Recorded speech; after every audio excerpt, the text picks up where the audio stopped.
At my daughter's lavish birthday party, in front of 150 wealthy guests, she suddenly slapped me so hard, the entire room fell silent.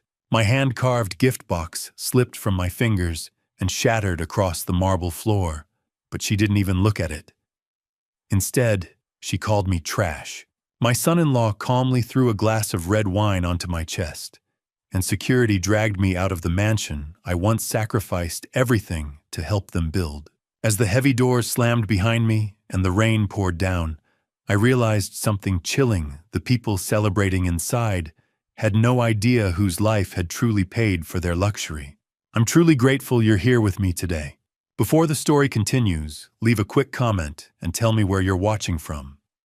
It's always amazing to see how far these stories travel and who is listening. Also, a quick note. Parts of this story include fictional elements for storytelling and reflection. Any similarity to real people or places is purely coincidental, but the message behind it is meaning and worth thinking about. I was 70 years old, completely broke, and standing alone in a room filled with people whose fortunes existed because of my sacrifice. Not one of them knew it. To them, I was just an old man in a cheap suit who had ruined a perfect evening. The security guards didn't hesitate. Their hands clamped around my arms and marched me across the marble floor. My worn shoes scraped against the polished stone, the same marble my money had helped pay for.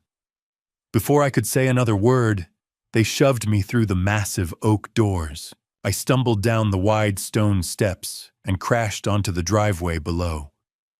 My knees slammed into the pavement, pain shooting up my legs as gravel bit into my skin. Behind me, the enormous doors slammed shut with a heavy boom, sealing off the warmth, the music, and the laughter inside. Outside, the night air felt brutally cold for Los Angeles. Within seconds, a hard rain began to fall, heavy drops striking the driveway like tiny hammers. The dark red wine soaking my shirt slowly ran down the fabric of my jacket, diluted by the rainwater until it looked like faded blood. For a long moment, I didn't move. I sat on the wet asphalt, trembling, staring up at the bright windows of the mansion. Through the glowing glass, I could see shadows moving, people laughing, raising their glasses, celebrating beneath chandeliers and soft music. They were celebrating the life I had built for them. My hands shook as the rain soaked through my clothes and chilled my bones. I truly believed that was the end of my story. I thought my life was over. I thought I might freeze to death on the driveway of the very house I secretly owned. Slowly, painfully, I pushed myself off the ground. My joints protested as I stood. Rain plastered my gray hair against my forehead and ran down my face like tears. I turned away from the mansion and began walking down the long, winding driveway that led toward the main gate. Behind me, the $15 million estate glowed like a palace, but it might as well have belonged to another world. The cold wind sliced straight through my soaked jacket.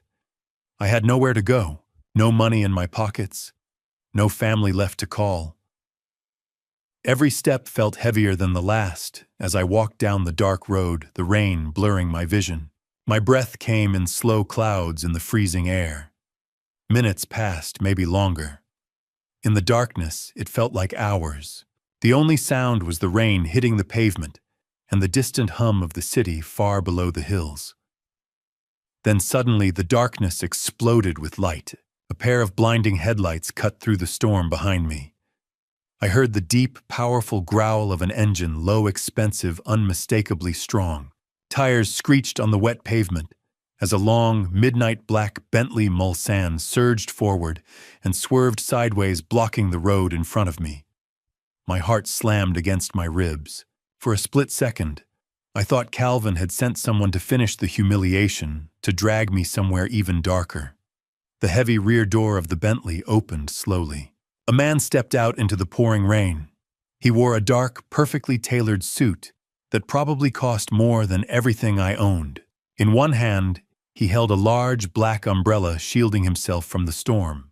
He looked to be in his late 40s, tall and composed, his sharp eyes cold and calculating as they studied me through the rain. I had never seen him before. He walked closer, the umbrella casting a shadow across his face. His gaze moved from my soaked clothes to the wine stains on my chest, then to my shaking hands. Finally, he stopped a few feet away.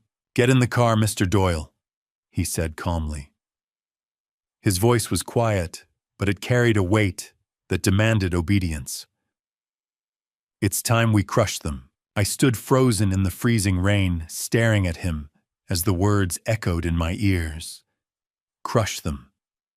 The phrase hung in the wet air, fighting against the roar of the storm. Just 10 minutes earlier, my own daughter had slapped me and called me trash in front of the richest people in the city. My son-in-law had thrown wine on my chest and ordered security to throw me out like garbage. And now a stranger in a Bentley was offering me something I couldn't even understand yet. For a moment, my exhausted mind refused to process what was happening. I felt empty, broken, ready to accept whatever miserable fate waited for me somewhere on the dark streets of Calabasas. And now this stranger, a man who carried himself with the calm authority of immense wealth and power, stood in front of me offering something I had not expected, a way to fight back. For a moment I hesitated. Every instinct I had developed over 70 difficult years of life told me to be cautious. Men like this did not simply appear out of the rain to rescue broken strangers. And you certainly didn't climb into a midnight black Bentley with someone you had never met. Not in a place like Calabasas, where fortunes were built in daylight and buried secrets thrived in the dark. I studied his face carefully. His jaw was tight and controlled. His dark eyes held no trace of sympathy or pity. There was only calculation, cold and precise. Strangely, that was exactly what convinced me. I had lived with pity long enough. For 5 humiliating years, I had swallowed every ounce of it while living in Calvin's damp basement. I had endured the quiet looks, the dismissive sighs, the polite lies about how unfortunate my situation was. I didn't want pity anymore. I wanted justice. Or maybe in that bleak moment standing in the rain, what I truly wanted was revenge. Without saying a word, I stepped toward the car. The stranger opened the heavy door wider and tilted the umbrella so the rain wouldn't hit my head. I lowered myself into the back seat. The contrast was overwhelming. The interior smelled of polished mahogany and expensive leather stitched by hand. Warm air wrapped around me, instantly thawing the deep chill that had settled into my bones. For a moment, I simply sat there, stunned by the comfort. As soon as my soaked legs were fully inside, the man shut the door with a solid, reassuring thud. The violent roar of the storm outside vanished instantly. Inside the cabin, the silence was complete, thick and insulated, like stepping inside a bank vault. A second later, the stranger entered from the opposite side, folding his umbrella with effortless precision. In front of us, separated by a dark pane of tinted glass, the driver smoothly shifted the car into gear. The Bentley began moving. Through the rear window, I watched the glowing lights of the $15 million mansion fade into the rain. My daughter's mansion. Or perhaps, as I would soon learn, not entirely hers. I sat awkwardly in the pristine seat, painfully aware of my appearance. My cheap suit was soaked through with rain and stained with red wine. The fabric clung to the luxurious cream leather beneath me. I felt like a stain inside a museum.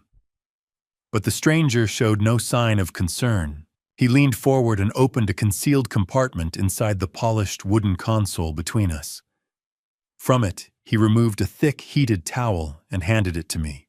Then he poured a measure of amber liquid from a crystal decanter into a heavy glass tumbler. "Drink," he said calmly. "It will stop the shaking." My hands trembled slightly as I took the towel. I wiped the rain and wine from my face, feeling the warmth seep into my skin. Then I accepted the glass. I took a cautious sip. The scotch burned warmly down my throat, spreading heat through my chest, like a small, controlled fire. For the first time since the slap, I could breathe again. I drew in a slow breath and finally found my voice. "Who are you?" I asked quietly. My voice sounded hoarse and fragile even to my own ears. "And why would someone like you pick up a worthless old man standing on the side of the road?" The man adjusted the cuffs of his immaculate suit. Gold cufflinks flashed briefly in the warm cabin light. Then he looked directly at me. His gaze was steady and unsettlingly calm. "My name is Victor Thorne," he said, "and you are far from worthless, Franklin. In fact, at this moment, you may be the most important man in Los Angeles. You simply don't realize it yet." I stared at him, confused. He knew my name, my full name. A sharp wave of anxiety passed through me. Was he a police officer, a private investigator, or worse, one of Calvin's corporate enemies trying to use me for leverage? "How do you know who I am?" I asked, sitting a little straighter. It was the first instinctive attempt to recover some dignity.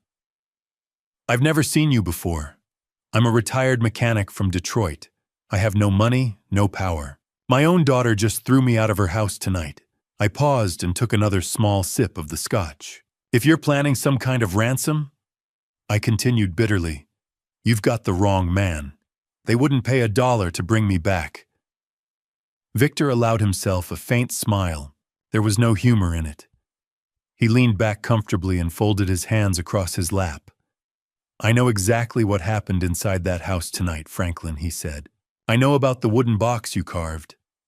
I know about the slap your daughter gave you. I know Calvin threw wine on your jacket. And I know security dragged you out the front door like an unwanted stray." My stomach tightened. This man knew far too much. "I've been watching your son-in-law for a long time." A chill crawled down my spine, and this one had nothing to do with the rain. Victor spoke with quiet certainty, the kind of certainty possessed only by men who controlled powerful information. "You've been watching Calvin?" I asked slowly. Why I hesitated. "Are you a cop?" Victor's smile returned. This time it was colder. Much worse. He reached toward the console and picked up a silver tablet resting beside the decanter. "Open this." He handed the device to me. My hands still trembled slightly as I accepted it. The screen was already illuminated. Rows of financial records filled the display: bank transfers, corporate filings, legal documents, spreadsheets packed with numbers. My eyes scanned the screen helplessly. The information meant nothing to me. "I don't understand any of this," I admitted quietly. "I'm a mechanic. I fix engines. I don't read corporate balance sheets." Victor leaned forward, resting his elbows on his knees. His gaze was sharp, now focused, like a surgeon examining a patient. "I am the chief executive officer of Vanguard Holdings," he said calmly. "We're a private equity firm based in New York. Our specialty is aggressive acquisitions. We buy companies, dismantle them, liquidate their assets, and expose the debts their owners try to hide." He paused briefly. "In simple terms, Franklin, we destroy corporations that are built on lies." My grip tightened slightly on the tablet. Victor's voice remained steady. "And your son-in-law's empire," he continued, "is one of the most interesting lies we've encountered in years." I swallowed hard, suddenly aware of how heavy the expensive scotch felt in my stomach. Why would a Wall Street billionaire care about a retired mechanic from Detroit? I asked, completely baffled. Victor didn't answer immediately. He watched the rain sliding down the dark window for a moment, before turning back toward me. "Because of what's inside that tablet, Franklin," he said quietly. 5 years ago, Calvin Carrington was a desperate man. His first 2 startups had collapsed. Investors had abandoned him. He was buried under debt and staring directly at personal bankruptcy. More than anything, he was terrified that your daughter would leave him the moment the money disappeared. The words struck a nerve so deep that I instinctively closed my eyes. Memories rushed back with painful clarity. Victor was right. I could still see that night in Detroit as if it had happened yesterday. It was a freezing evening in late November. Calvin had arrived unexpectedly at my modest house. My home wasn't much, just a small place with peeling paint and a garage attached, but it had been mine for decades. He sat at my old kitchen table, the one covered in scratches from years of tools and repair manuals. Then he buried his face in his hands, and he cried. Not politely, not quietly. He cried like a broken man who had reached the end of the road. He told me everything had collapsed. His companies were gone. His credit was destroyed. Investors had walked away. He said if he didn't find capital immediately, his career would be finished. I just need one last chance, he had said through tears. One more round of funding, and this real estate tech platform will explode. I know it will. But he had one condition. He begged me not to tell Ashley.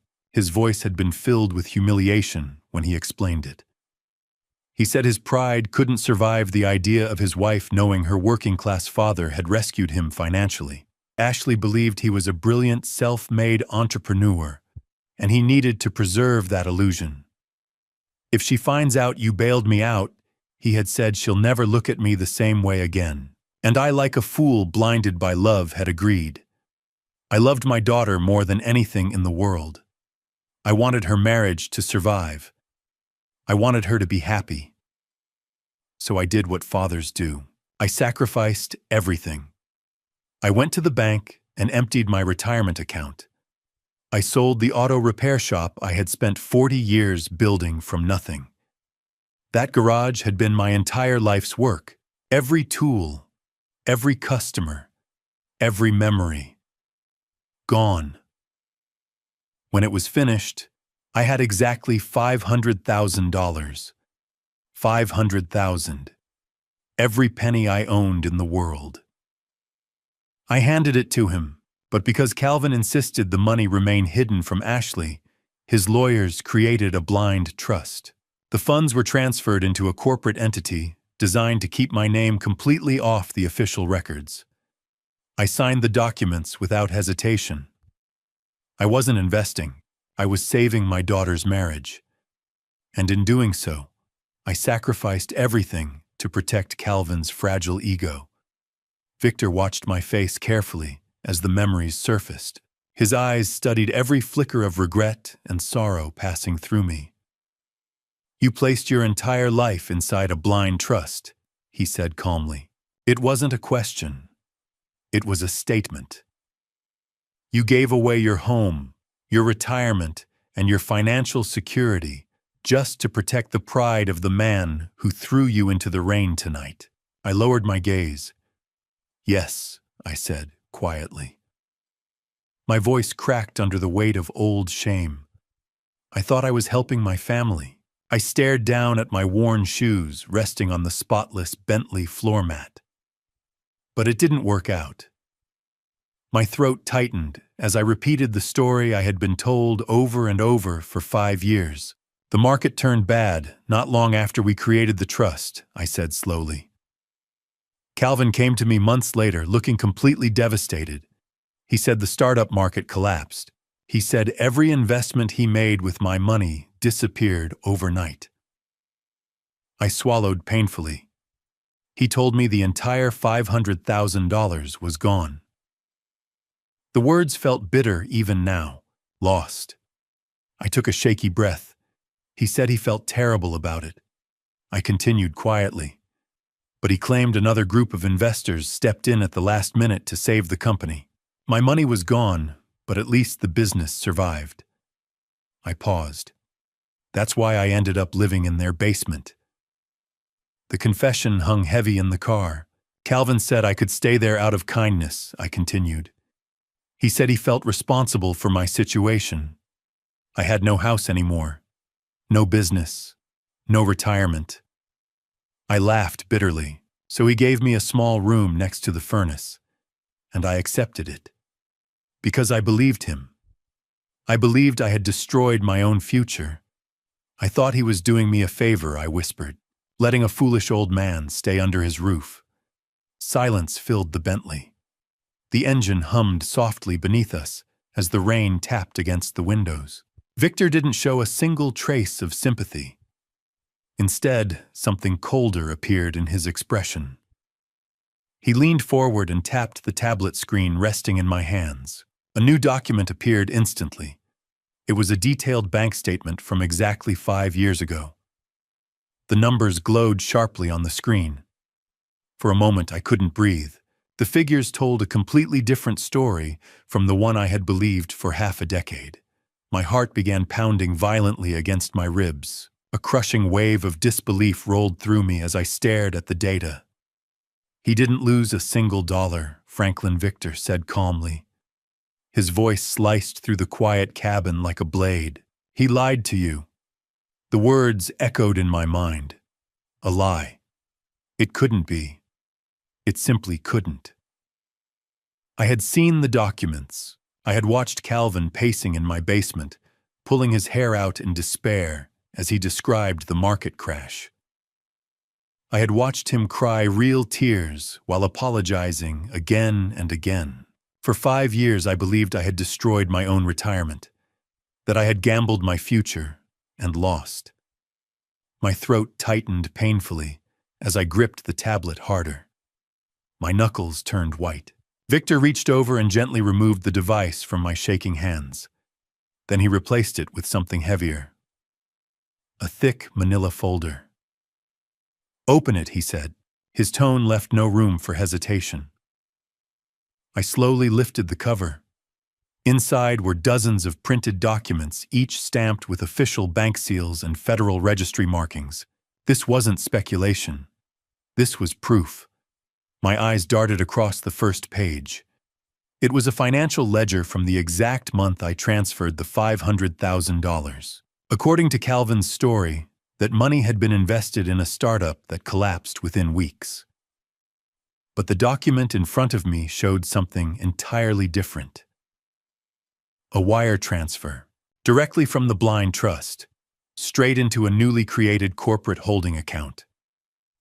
The money hadn't been lost. It had been preserved, carefully, strategically. Calvin had used my life savings as the founding capital for his real estate technology company. My hands trembled as I turned the page, and the next, and the next. Each document detailed the explosive growth of the company over the past 5 years. There were no other early investors, no miracle venture capitalists swooping in to rescue the business. Just one source of capital. Mine. Every office, every server, every luxury car, every mansion. Built from my $500,000. The realization struck me like a train moving at full speed. Calvin hadn't allowed me to stay in his basement out of kindness. He kept me there because it was the safest place to control me. He needed me isolated, poor, ashamed, ignorant. If I had stayed in Detroit, I might have started asking questions. But by keeping me under his roof, stripping away my dignity, and feeding me constant reminders of my supposed failure, he ensured I would never investigate the truth. The cruelty of it was staggering. For 5 years I had eaten his leftovers. I wore the same fading clothes until the fabric practically disintegrated. I apologized to him for taking up space in his home, all while he traveled on private jets, drank rare vintage wines, and bought Ashley $15 million mansions. With my money. Something deep inside me shifted. A quiet anger rose slowly from the depths of my chest. It wasn't explosive. It was colder than that. Sharper. A controlled fury that burned away every remaining trace of sadness. For the first time in years, my thoughts felt clear. I lifted my head and looked directly at Victor. My vision was steady now. "So he stole it," I said slowly. My voice sounded calm, far calmer than I felt, and strangely unfamiliar to my own ears. "He took my money, built an empire on top of it, and then legally erased me from the entire picture." Victor shook his head. A faint, predatory smile crept onto the corners of his mouth, the kind of smile a hunter might wear when he realizes the trap has already snapped shut. That, Victor said smoothly, is actually the most beautiful part of this entire situation, Franklin. I frowned, confused. Calvin Carrington is an incredibly arrogant man, Victor continued, but arrogance and intelligence are not the same thing. When he convinced you to create that blind trust 5 years ago, he made a critical mistake. He tried to save money. Victor leaned forward slightly, his tone almost amused. Instead of hiring a top-tier legal firm to draft a custom trust agreement, he used a standard legal template, something cheap, generic, and widely available. He thought he was being clever. In reality, he simply exposed his own ignorance. He tapped a finger lightly against the folder resting in my lap. You see, Calvin was so obsessed with keeping your involvement hidden from Ashley that he overlooked how the trust structure actually functioned. Victor paused before continuing. He appointed himself as managing director of the trust. That gave him complete operational control over the money. He could move the funds, invest them, build companies with them, whatever he wanted. Victor's smile sharpened. But operational control is not the same as ownership. He reached across the console and flipped the dossier open to its final page.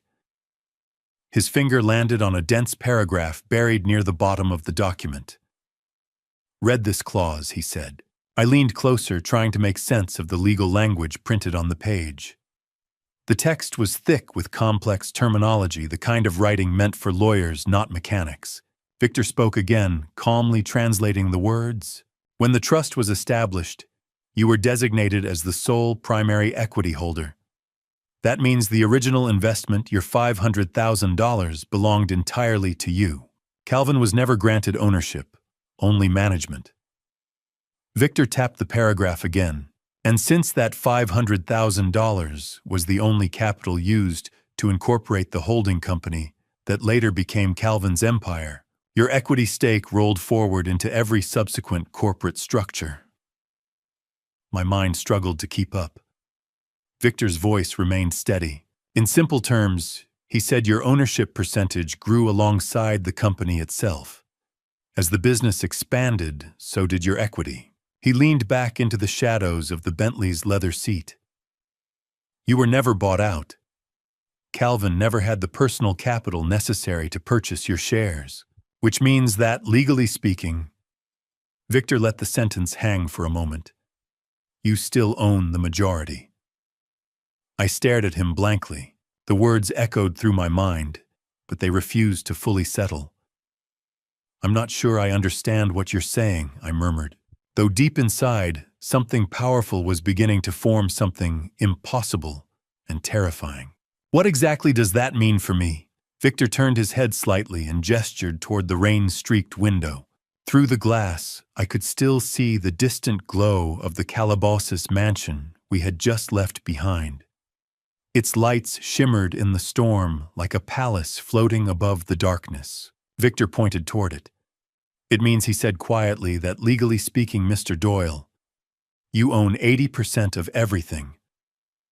My breath caught in my throat.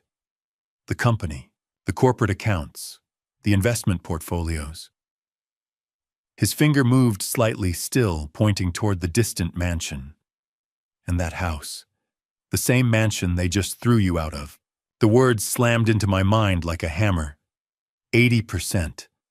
I owned 80% of a multi-million-dollar empire. For several seconds, I couldn't speak.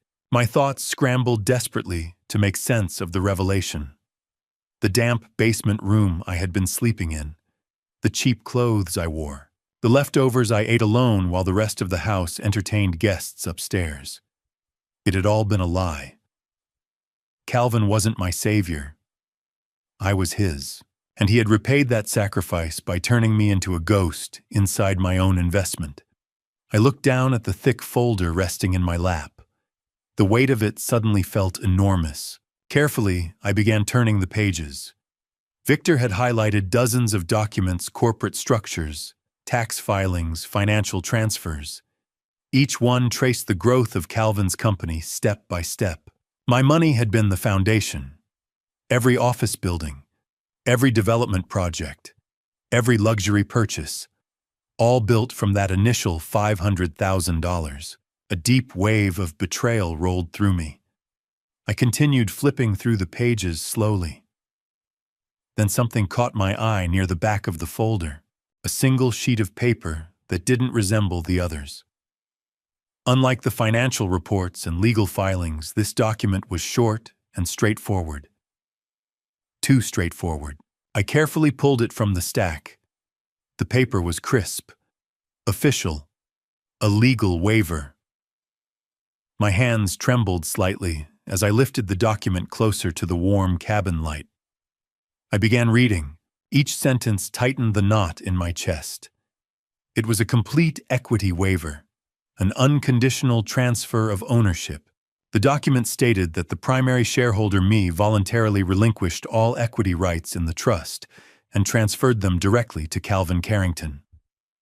All 80%. My breathing slowed. My eyes drifted to the bottom of the page. There it was, my signature. Clear, undeniable, not forged, not faked. My handwriting, my pen, my consent. The air inside the Bentley suddenly felt thin. For several seconds I couldn't move. I simply stared at the page while my heart pounded violently in my chest. When had I signed this? The question repeated itself in my mind over and over again. I searched my memory frantically. Every meeting, every document, every signature. Then suddenly, the memory struck me like a punch to the ribs. My breath caught sharply as the realization exploded inside my mind. About a month earlier, Calvin had come down to the basement, carrying a thick stack of paperwork under his arm. I remember the moment clearly now, every detail returning with painful precision. That day he had been unusually friendly. He even brought me a hot cup of coffee, something he almost never did. His voice carried that casual, slightly impatient tone people use when dealing with annoying bureaucracy. He told me the company's health insurance provider required updated medical history forms for everyone listed as a dependent on his property. Apparently, the insurer was conducting routine compliance checks, and he had to gather signatures from anyone living under his roof. It's just pointless paperwork, he had muttered, rolling his eyes. Insurance companies love wasting everyone's time. He flipped through the documents, quickly tapping the bottom of each page with his finger and telling me exactly where to sign. I didn't question it. Why would I? Calvin had been handling all the financial matters in the household for years. To me, he was the successful businessman, the man who had graciously allowed me to stay in his home after my own foolish investment wiped out my retirement. I trusted him. I didn't bother reading the fine print. My eyesight had been getting worse lately, and the text on those forms had looked small and complicated. It seemed easier to simply do what he asked, so I signed, page after page, again and again, all the while believing I was simply helping my son-in-law deal with routine health insurance paperwork. Now, sitting inside the quiet luxury of the Bentley, I understood the truth. Calvin had slipped the equity waiver into the middle of those medical forms. He had hidden it there, deliberately burying it between harmless documents where I would never think to question it. He had used my trust as a weapon. He knew my eyesight was failing. He knew I wouldn't suspect anything when it came to insurance paperwork. And he knew that after 5 years of living under his roof, I would never imagine he was capable of something so cruel. The sheer level of cold, calculated malice behind that deception made my stomach twist. Calvin didn't just want me hidden away in the basement. He wanted the empire that had been unknowingly built on my money, and he planned to steal it legally, using my own signature, using my own pen. I stared down at the black ink scrawled across the bottom of the waiver. My name, my handwriting, my consent. A wave of humiliation washed through me, heavy and suffocating. For weeks, Calvin had smiled at me across the kitchen table. For weeks, he had tossed sarcastic comments my way, laughing quietly when I apologized for taking up space in his house. all the while knowing that the paperwork transferring everything to him was already signed. He had been waiting for the moment when the clock would run out. I traced the edge of the crisp paper with my thumb, bitterness rising in the back of my throat. Across from me, Victor watched silently. His dark eyes studied every change in my expression. He didn't offer sympathy. He didn't offer comfort. And strangely, I was grateful for that. Comfort was useless now. What I needed was clarity. I lowered my gaze and examined the document again. My eyes stopped at the date printed near my signature. A cold chill ran through my body. The document had been signed 4 weeks ago, but the effective transfer date, the moment when the equity ownership would legally change, was listed clearly at the top of the page. Midnight. Tonight. My eyes widened. Suddenly, everything made sense. The lavish birthday party taking place inside the Calabasas mansion wasn't just a celebration for Ashley. It was a victory lap. Calvin had gathered the city's wealthiest investors, developers, and social elites under one roof because he knew something they didn't. By tomorrow morning, he believed he would officially own everything. The company, the assets, the mansion, all of it. Throwing me out tonight had been the final step. He didn't need to pretend anymore. He already had my signature. From his perspective, the game was over. He wanted me gone before midnight, gone before the legal transfer became permanent and irreversible. If I had walked away from that mansion tonight, if I had simply wandered down the road, found a cheap motel, and tried to sleep through the pain of my daughter calling me trash, then by sunrise, everything would be lost forever. Calvin would win. He would keep the empire built on my sacrifice, and I would die someday, as nothing more than a poor old mechanic who lost everything because he loved his family too much. I slowly lifted my head. Victor's cold gaze met mine. Something inside me changed in that moment. The sadness that had weighed down my chest for years suddenly evaporated. In its place came something else. Resolve. Burning and sharp. I inhaled slowly, steadying my breath as I gripped the document tightly in my weathered hands. The time for blind loyalty was over. The anger inside me didn't cloud my thinking. If anything, it sharpened it.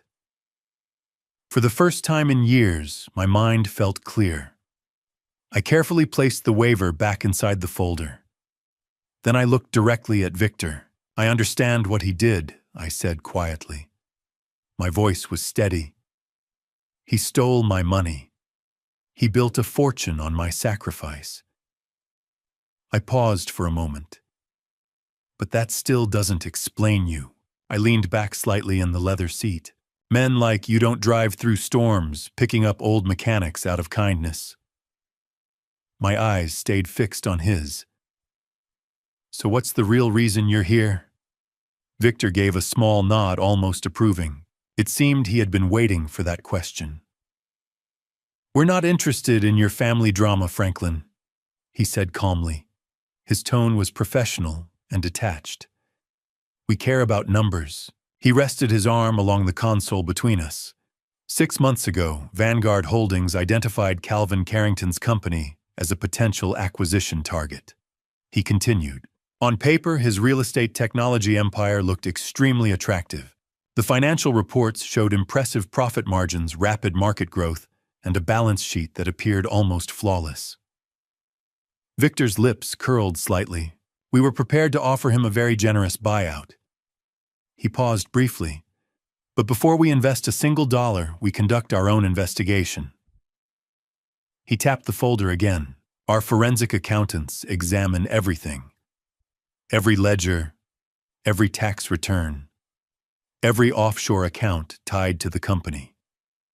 They specialize in finding what desperate men try to hide." Victor poured another small amount of scotch into his glass. The amber liquid swirled slowly under the cabin lights. "Calvin Carrington is a talented salesman," Victor continued. But he's a terrible businessman. He lifted the glass slightly. And he's an even worse gambler. Victor took a slow sip. Our accountants discovered something buried deep inside his finances. He tapped the folder once more. A hole, a very large one. He looked directly at me. Your son-in-law has been secretly funneling millions of dollars out of the company, not into investments, not into expansion. Victor's voice hardened slightly, into underground poker games, high-stakes tables, illegal ones. He shook his head slightly. Calvin believed he could beat the odds. Victor leaned forward. Instead, he buried himself. My throat tightened. How much, I asked quietly. Victor didn't hesitate. $10 million. The number hit me like a punch. 10 million. I struggled to process it. That much, I asked, my voice tightening. Who does he owe? I hesitated. To the banks. Victor raised the glass to his lips. Then he took a slow sip before answering. If he owed that money to legitimate banks, he would simply declare bankruptcy, restructure his assets, and begin again, Victor said calmly, his tone cold and matter-of-fact. But that isn't the case here, Franklin. The $10 million Calvin Carrington owes is not sitting on the books of any respectable financial institution. Victor paused, watching my reaction carefully. He owes it to a Russian syndicate operating out of Las Vegas. The words hung in the quiet cabin like a drop of poison. These are not businessmen who send polite legal notices when a payment is missed, Victor continued evenly. They are extremely organized, extremely violent men. When someone fails to pay them back, they don't negotiate through lawyers. He leaned back slightly, his voice lowering. They break legs. They burn houses. And sometimes, people disappear entirely. A chill ran down my spine. The image of Calvin, the arrogant, untouchable CEO who strutted around his mansion like a king, suddenly shifted in my mind. He wasn't a king. He was a trapped animal. Victor continued calmly. Calvin's final grace period ended this morning. The syndicate has already extended him more patience than most people ever receive. Now they want their money. His eyes hardened, and they don't particularly care how he gets it. The realization settled into my chest, like a block of ice. For the first time that night, I felt something almost close to pity for Calvin. Almost. But if he's buried under $10 million of debt, I said slowly, trying to piece the puzzle together, then how can he afford that party happening inside the mansion? I gestured vaguely toward the distant hills where the estate still stood glowing behind us. That celebration must cost hundreds of thousands of dollars, I continued. The imported food, the champagne, the musicians, the security detail. None of that makes sense if he's about to be hunted down by criminals. Victor's expression didn't change. Instead, a faint glimmer of approval appeared in his eyes. You're beginning to understand the situation, he said quietly. He leaned forward slightly, resting his elbows on his knees. That party is not a birthday celebration. The statement was blunt. It's a smokescreen. He paused for emphasis. A very elaborate one. Victor gestured vaguely in the direction of the mansion. Calvin carefully invited some of the wealthiest tech investors in California tonight. Venture capitalists, private equity partners, startup founders, people who control massive amounts of capital. His voice remained calm. They all believe they're attending a glamorous social event. But the real purpose of tonight's gathering is entirely different. I felt my stomach tighten. He's pitching them something, I said slowly. Victor nodded. Yes. He's offering them a chance to buy a large share of his company. My pulse quickened. At a heavily discounted premium, Victor's lips curled slightly. On paper, the offer looks extremely attractive. He's presenting them with financial statements that show tremendous profit margins and explosive growth. Victor paused. But those financial statements are fake. The word landed like a hammer. He forged them. Victor tapped the folder resting on the console. Our forensic accountants already confirmed it. The records he's showing investors tonight have been carefully altered to hide the massive $10 million debt he owes to the syndicate. The knot in my stomach tightened further. So he's going to take their money, I said quietly. Victor nodded again. Exactly. He'll collect their investment capital tonight. His voice remained steady. Then he'll immediately use that money to pay off the Russian mob. I felt sick, and after that I asked. Victor didn't hesitate. After that, those investors will discover they've purchased shares in a company that's drowning in hidden debt. He leaned back again. They'll be left holding the empty bag. The scale of the deception hit me like a physical blow.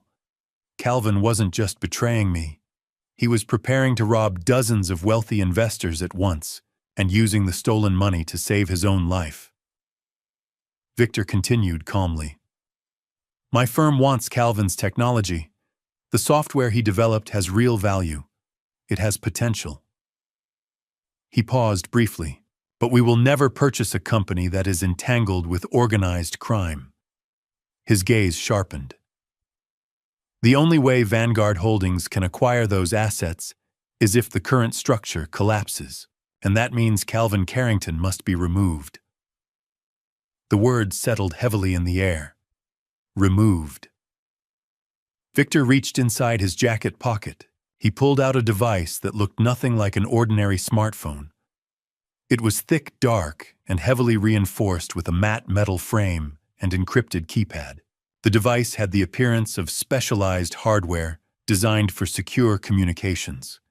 This is a satellite phone, Victor said calmly.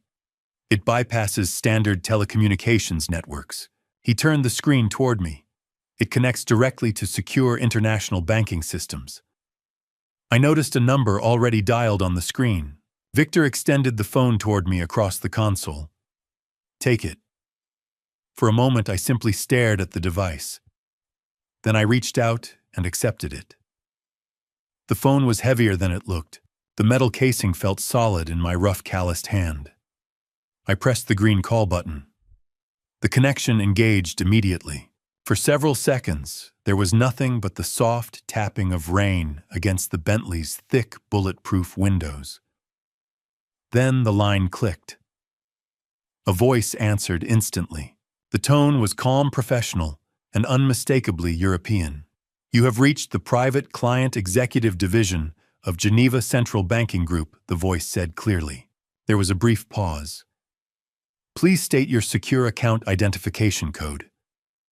I held the receiver against my ear, listening to the words. And for the first time that night, I realized something. Victor hadn't picked me up by accident. He had been preparing for this moment. For a long time. I closed my eyes for a moment, forcing my mind to travel back exactly 5 years. The memory surfaced with remarkable clarity. When I first signed the legal documents establishing the blind trust, the cautious attorney overseeing the offshore transfer had insisted on implementing a failsafe. He had explained it carefully, emphasizing that moving $500,000 into an international corporate entity required a master override system. In case the managing director ever acts against the interests of the primary shareholder, he had said. At the time, I had considered the precaution unnecessary. Calvin had been family. I trusted him completely. Still, the lawyer had insisted. And so the system was created.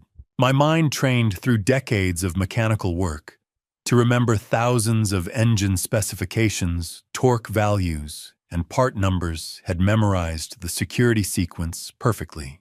The long string of letters and numbers surfaced effortlessly. I am calling to initiate a complete master override on the Carrington Holding Trust, I said calmly into the satellite phone. My voice was steady. The primary account identifier is Delta 7 Tango 9 Echo 442. There was a brief pause. Then I heard the rapid clicking of keys on the other end of the line. "I can locate the trust within our international registry," the banker replied carefully. His voice carried the precise tone of someone trained to manage enormous sums of money. "However, this account is currently under the management authority of a registered corporate director. To override that authority, we must confirm the identity of the primary equity holder through our multi-tier authentication protocol." "Proceed," I said quietly. I stared straight ahead at the dark leather partition separating us from the driver. "I am ready," the banker began.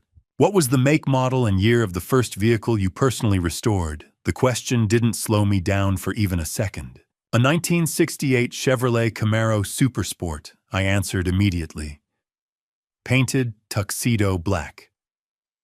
There was a pause. "Correct," the banker said. The clicking of keys continued.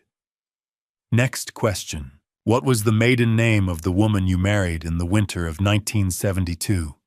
For a brief moment, a sharp ache touched my chest. "My wife." The memory of her smile flashed across my mind, but I pushed the emotion aside. "Doyle," I said firmly. "Her maiden name was Doyle. We had the same last name before we even met." The typing continued. "That answer is verified." The banker's voice remained calm. "Now we will proceed to the final authentication layer." My grip tightened slightly around the satellite phone. "To authorize a global freeze on a corporate entity of this scale," the banker continued, "the primary equity holder must provide the master security passphrase established during the creation of the trust." I drew in a slow breath. Outside, the Bentley rain continued to strike the glass in steady rhythms. Across from me, Victor remained silent. His eyes watched me, carefully measuring every movement. He understood exactly what was happening. The power I held in my hands was enormous. 5 years earlier, when I chose the passphrase, I had done it for a simple reason. I wanted Calvin to remember where his salvation had truly come from, even if my name never appeared in the official documents. "The master passphrase is rust and ruined iron," I said clearly. I made sure every word carried through the encrypted connection. Rust and ruined iron. The line went silent. Seconds stretched into what felt like minutes. I could hear the faint digital hum of the satellite signal transmitting my voice across the ocean. My heartbeat remained steady. Something inside me had changed tonight. I was no longer the broken old man sitting on a driveway in the rain. I was the man who had built the empire, and I was finally reclaiming it. The banker returned to the line. His voice sounded exactly the same as before, calm, professional, unemotional. But now there was an unmistakable weight behind it. "Voice verification complete, Mr. Doyle." A brief pause followed. "All corporate and personal financial accounts connected to Calvin Carrington are now frozen." The words settled into the quiet cabin like the final strike of a judge's gavel. It was done. 5 years of deception had ended in a single phone call. I slowly lowered the satellite phone. The click as it disconnected sounded louder than I expected. For a moment I simply sat there, absorbing the reality of what had just happened. Calvin's empire, his company accounts, his investments, his personal assets had all been locked down. The financial lifeblood of his operation had been cut off completely. I handed the phone back to Victor. He accepted it with a small, satisfied nod and slipped it back into his jacket pocket. Neither of us spoke. We didn't need to. The heavy silence inside the Bentley carried its own meaning. Somewhere in the hills behind us, Calvin Carrington was still celebrating. He was probably standing in the middle of his luxurious party, raising a glass of champagne, smiling at wealthy investors who believed they were about to secure a profitable opportunity. He had no idea what had just happened. The empire he thought he controlled had just been locked down by the man he had thrown into the rain. Victor reached for the tablet resting on the console. His fingers moved quickly across the screen. A secure application opened, displaying a grid of video feeds. Security cameras? Victor turned the tablet toward me. "Let's watch what happens next," he said quietly. On the screen, the grand foyer of the Calabasas mansion appeared. Crystal chandeliers glowed overhead. Elegant guests mingled across the marble floor, holding glasses of champagne and speaking in animated conversations. In the center of the room stood Calvin, perfectly dressed, confident, smiling as he addressed a small circle of investors. He looked exactly like the successful entrepreneur everyone believed him to be. But now I knew something none of them did. Within minutes, Calvin Carrington's world was going to collapse. My eyes narrowed as I focused on the tablet in Victor's hand. The image displayed on the screen sharpened into perfect clarity, and it quickly became obvious that what I was looking at was not some simple digital map. It was a live feed, a high-definition broadcast streaming directly from inside the Calabasas mansion. For a moment, I simply stared. "Vanguard Holdings doesn't only freeze bank accounts," Franklin Victor explained calmly. His voice carried the steady, almost mechanical confidence of a man who had executed operations like this many times before. "About 10 minutes ago, my intelligence team gained administrative control of Calvin's smart home network." He gestured casually toward the screen. "That means we now control everything connected to it. Every security camera, every electronic door lock, every light system, and every alarm in the house." I leaned closer without realizing it, my attention completely absorbed by the unfolding scene. The camera feed swept across the enormous foyer and into the grand ballroom of the mansion. The party was in full swing. More than 150 of the wealthiest people in California filled the space beneath glittering crystal chandeliers. Their voices blended together into a hum of laughter and conversation as they moved through the room in elegant clusters. Waiters dressed in spotless white tuxedos moved gracefully between guests, balancing silver trays loaded with delicate appetizers and glasses of champagne. The atmosphere radiated wealth, power, privilege. And right there in the center of it all stood Calvin. He looked exactly as he always did when he wanted to impress people perfectly. Tailored tuxedo, confident posture, glass of vintage wine swirling lazily in his hand. He stood surrounded by a small group of older men in expensive suits. Private investors. I recognized them instantly. These were the men he planned to deceive. Calvin smiled broadly, speaking with animated charm, clearly enjoying the attention of his audience. From the outside, he looked like a man completely in control of his empire. Confident, untouchable, a king holding court. He had no idea that only minutes earlier the financial ground beneath his polished Italian shoes had disappeared. As I watched the performance, another figure entered the frame of the camera. It was the head caterer. The man wore a dark suit and carried a small digital payment terminal in one hand. His movements were cautious, almost nervous, as he approached Calvin. He waited politely until there was a small break in the conversation before leaning slightly forward and whispering something into Calvin's ear. I couldn't hear the audio, but I already knew what was happening. Victor touched the screen and expanded that specific camera feed. The image zoomed in until Calvin and the caterer filled the entire display. "The catering company requires final payment before serving the main course," Victor said calmly, narrating the moment like a chess commentator observing a match. $50,000 for the imported caviar and vintage champagne. He paused slightly.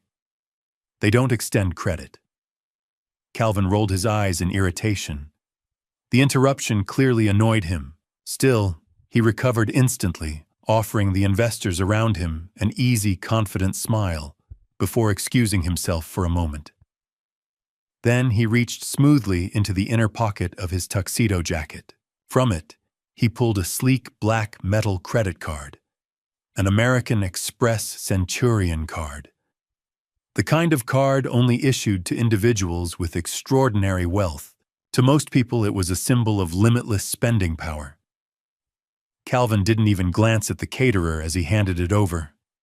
The gesture was casual, dismissive, as if $50,000 was nothing more than pocket change. The caterer accepted the card respectfully and inserted it into the payment terminal. His fingers moved quickly across the keypad as he entered the charge.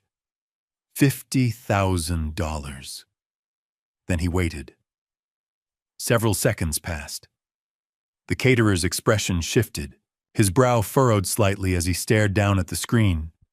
He removed the card, wiped the chip against the sleeve of his jacket, and tried again. Calvin noticed the delay. His charming smile faded slightly. He leaned closer to the caterer, speaking quietly but with visible impatience. The caterer shook his head. Then he turned the payment terminal around, so Calvin could see the display. Even without audio, the message was unmistakable. Declined. A cold wave of satisfaction tightened in my chest. The first domino had fallen. Calvin's reaction was immediate. He grabbed the black card from the caterer's hand, his face flushing red with sudden embarrassment. Around him, the investors continued chatting among themselves, though several had begun watching the exchange with mild curiosity. Calvin quickly opened his wallet. From it, he pulled a second card, a platinum corporate credit card linked directly to his real estate holding company. His movements were no longer smooth. They were tense, sharp. He handed the second card to the caterer while glancing nervously back at the investors. The caterer ran the card. The machine processed the payment request. 1 second, 2, 3, 5 long seconds passed. Then the red light flashed again. Declined. Calvin stared at the terminal as if it had betrayed him. For a moment, he didn't move. The confident businessman, who had been charming investors moments earlier, suddenly looked frozen. The arrogance, the swagger, the illusion of power. All of it evaporated in a single instant. Calvin quickly pulled out his phone. His hands were shaking now. Victor slid his finger across the tablet screen again.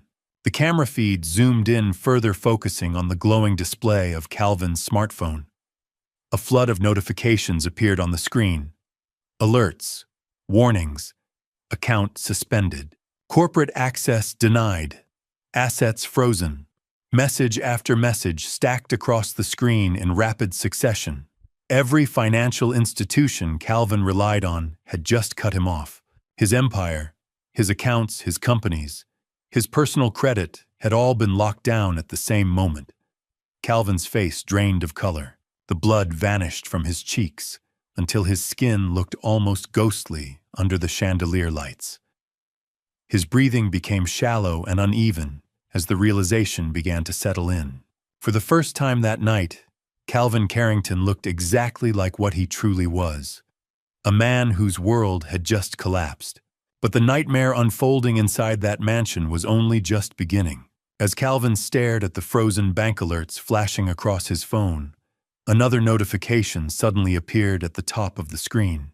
It arrived silently, sliding into place above the financial warnings like the final nail in a coffin. It was an encrypted text message. The sender's number was unknown, yet the words displayed on the glowing screen were chillingly clear. Time is up. We are coming to collect. Calvin froze. The security camera captured every detail in sharp, unforgiving clarity. His eyes widened as he read the message, and for a moment, it seemed as though the air had been ripped straight from his lungs. That short sentence hung there like a death warrant. The Russian syndicate had made their move. I watched as his chest began rising and falling rapidly, his breathing uneven and panicked. The man who had looked so polished and untouchable only minutes earlier suddenly seemed smaller, weaker. His perfectly tailored tuxedo, once a symbol of wealth and control, now looked like a costume worn by someone who had forgotten his lines. Calvin shoved the phone back into his pocket with trembling fingers. Then he began scanning the ballroom. His eyes darted toward the front entrance of the mansion, searching the massive oak doors, as though expecting them to burst open at any second. He understood exactly what the message meant. The men he owed $10 million to were no longer waiting. They were coming, and they were coming now. Watching him unravel stirred a deep, quiet sense of justice inside me. For years he had treated me like a worthless burden.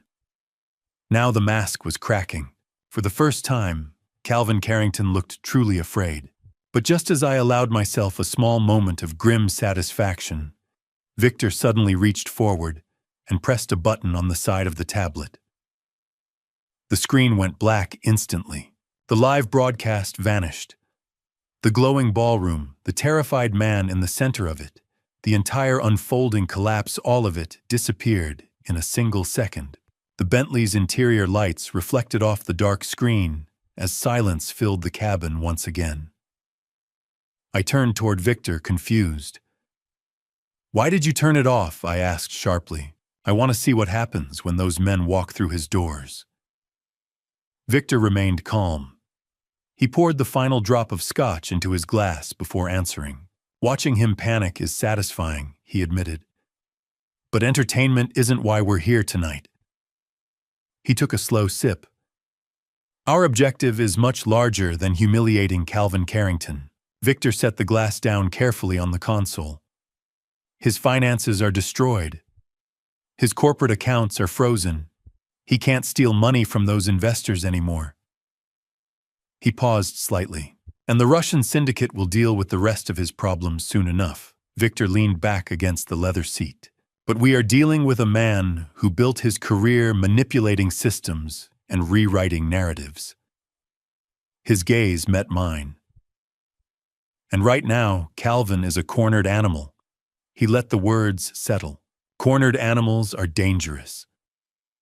I shifted slightly in my seat, the cold dampness of my soaked suit pressing uncomfortably against my skin.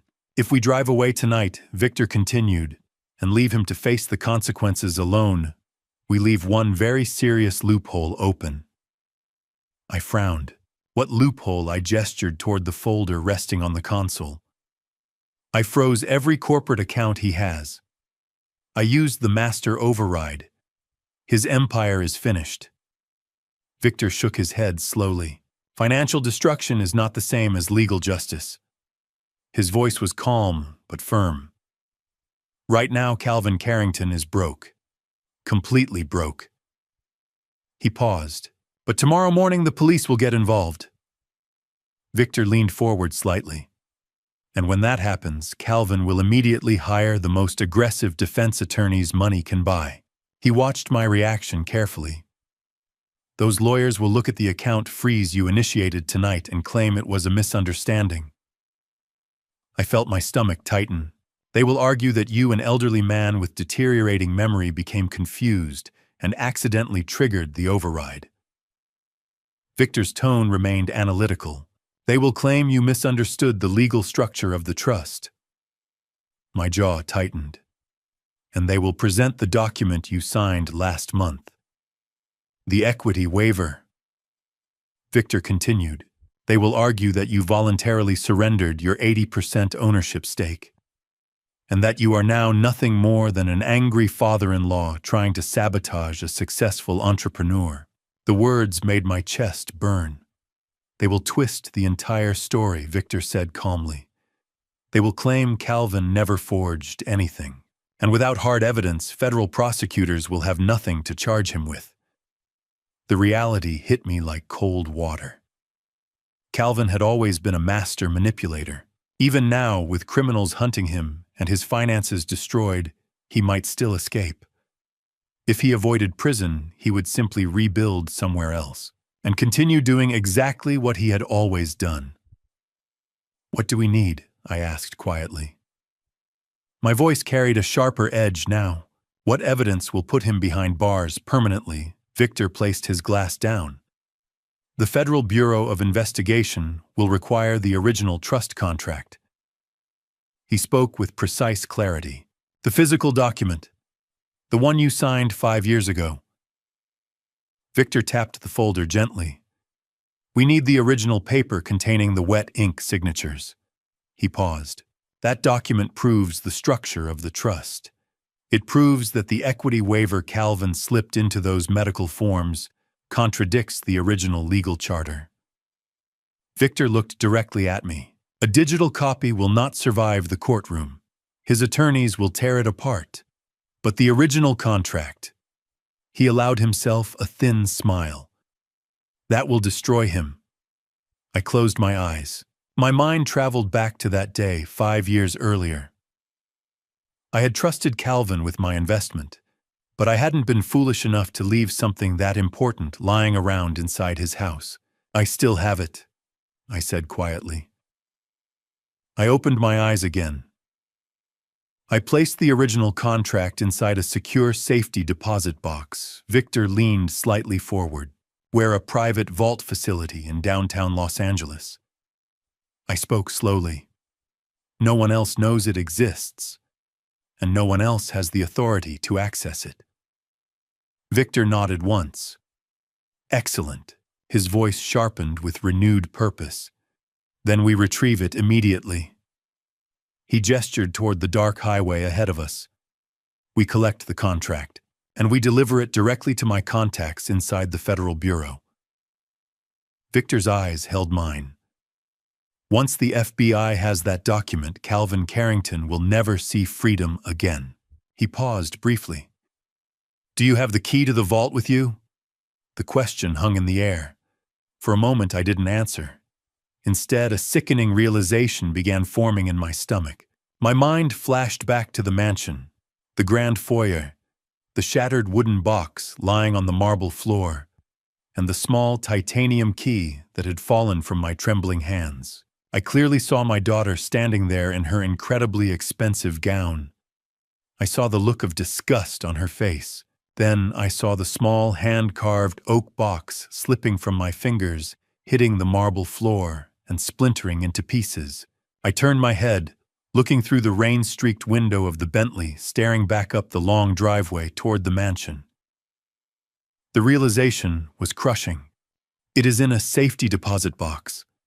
I whispered, my voice shaking as the horrifying truth settled over me, and the only titanium key to open it was inside the hand-carved wooden box my daughter just kicked into the mud. Victor stared at me, his cold, calculating eyes widening just a fraction of an inch as my horrifying words hung in the heavy air of the cabin. The absolute silence inside the luxury vehicle suddenly felt suffocating. He slowly placed the heavy crystal glass down onto the polished mahogany console, the soft clink echoing like a gunshot in the enclosed space. A small titanium key. Victor repeated, his voice low and incredibly sharp. You are telling me that the only physical access to the master trust document, the single piece of evidence that can successfully put Calvin Carrington in federal prison and save my corporate acquisition, was just kicked out into the pouring rain by a spoiled 35-year-old woman. I nodded slowly, a bitter taste rising in the back of my dry throat. Yes, I whispered, staring out the tinted window at the dark, winding road behind us. I spent 3 entire months carefully carving that small oak box. I wanted to give her something deeply personal for her birthday. I placed the titanium vault key securely inside, resting it on a small piece of velvet. When I tried to hand it to her in the grand foyer, she slapped me. The box fell shattered on the hard marble floor. And when Calvin ordered his security guards to violently drag me out of the house, I saw one of the waiters kick the broken pieces of wood straight out the front doors. It is sitting out there in the freezing mud, completely exposed to the elements. Victor cursed under his breath, a rare break in his otherwise flawless professional armor. He reached forward and grabbed the glowing tablet, his fingers flying rapidly across the smooth glass screen as he frantically switched back to the live security camera feeds. He bypassed the interior cameras monitoring the chaotic ballroom and quickly pulled up the exterior perimeter surveillance network. The high-definition screen illuminated the massive front gates and the sprawling circular driveway of the Calabasas estate. The heavy rain was washing down in thick gray sheets, turning the immaculate landscaping into a dark, muddy swamp. We stared intensely at the glowing screen, desperately searching the wet pavement for any sign of the splintered oak box or the shining metal key. But the driveway was massive, and the heavy storm severely limited the camera visibility. "We cannot just leave it out there," I said, my heart beginning to race with a sudden terrifying panic. "If Calvin manages to somehow survive tonight, if he finds a way to delay the Russian syndicate, he will eventually figure out that the digital freeze came from me. He will go looking for the original documents." Victor shook his head, his jaw clenching tightly. "It is much worse than that, Franklin," he replied grimly. "Look at the lower right corner of the video feed." I squinted at the small screen. Through the heavy curtain of freezing rain, I could clearly see two men wearing dark raincoats, pushing a large, heavy-duty industrial trash cart along the edge of the driveway. They were members of the private estate groundskeeping staff. Calvin is a relentless perfectionist when it comes to his public image. Victor explained, his voice filled with a sudden urgent tension. He pays a dedicated crew to constantly patrol the exterior of his property during major social events. They sweep up dropped napkins, cigarette butts, and any debris that might offend his wealthy guests. They are actively cleaning the driveway right now. I watched in absolute horror as one of the groundskeepers pushed a wide broom across the wet asphalt, pushing a large pile of wet leaves, mud, and debris directly toward the massive plastic trash cart. "If they sweep up the pieces of your wooden box," Victor continued, his tone turning deadly serious, "they will dump it directly into the commercial incinerator located behind the guest house. The estate burns all of its event refuge to maintain high security protocols. If that titanium key goes into the roaring fire, it will melt down into an unrecognizable piece of slag. The evidence will be gone forever, and your son-in-law will walk entirely free." The incredibly high stakes suddenly hit the ceiling of the luxury car. Everything we had just accomplished, the frozen bank accounts, the locked corporate assets, the brilliant digital ambush, it would all be completely meaningless if Calvin could simply claim his forged medical waiver was the only surviving legal document. He would spin a tragic story to the federal judges. He would easily manipulate the entire justice system, keeping his stolen millions and leaving me to die alone with absolutely nothing. The thought of him smiling in a courtroom, wearing his expensive suits, while I watched my entire life vanish into smoke, ignited a powerful blazing fire deep within my chest. I was completely done being the victim. I was done hiding in the shadows of my own stolen wealth. I reached out and gently pushed the silver tablet down, turning it away from Victor. I looked at the powerful Wall Street billionaire sitting across from me. He was waiting for my reaction, quietly calculating whether the broken old mechanic had the real strength to finish the brutal war we had just started. I took a deep, steadying breath, feeling the cold, damp fabric of my ruined clothes clinging to my tired skin. But I did not feel weak anymore. I felt an incredible, overwhelming surge of clarity and total resolve. I turned my head and looked directly at the thick, soundproof glass partition separating us from the professional driver in the front seat. "Turn the massive car completely around right now," I commanded, my voice booming through the quiet cabin with a startling, undeniable authority. Victor raised an eyebrow, a faint, dangerous smile spreading across his face. He pressed a silver button, relaying my strict order. I slowly buttoned up my wine-stained jacket. "We are crashing the party." The massive tires of the midnight black Bentley squealed violently against the wet asphalt as the professional driver expertly executed a sharp, aggressive turn right in the middle of the dark road. The powerful engine roared to life, a deep, guttural sound that perfectly matched the newfound fury burning intensely inside my chest.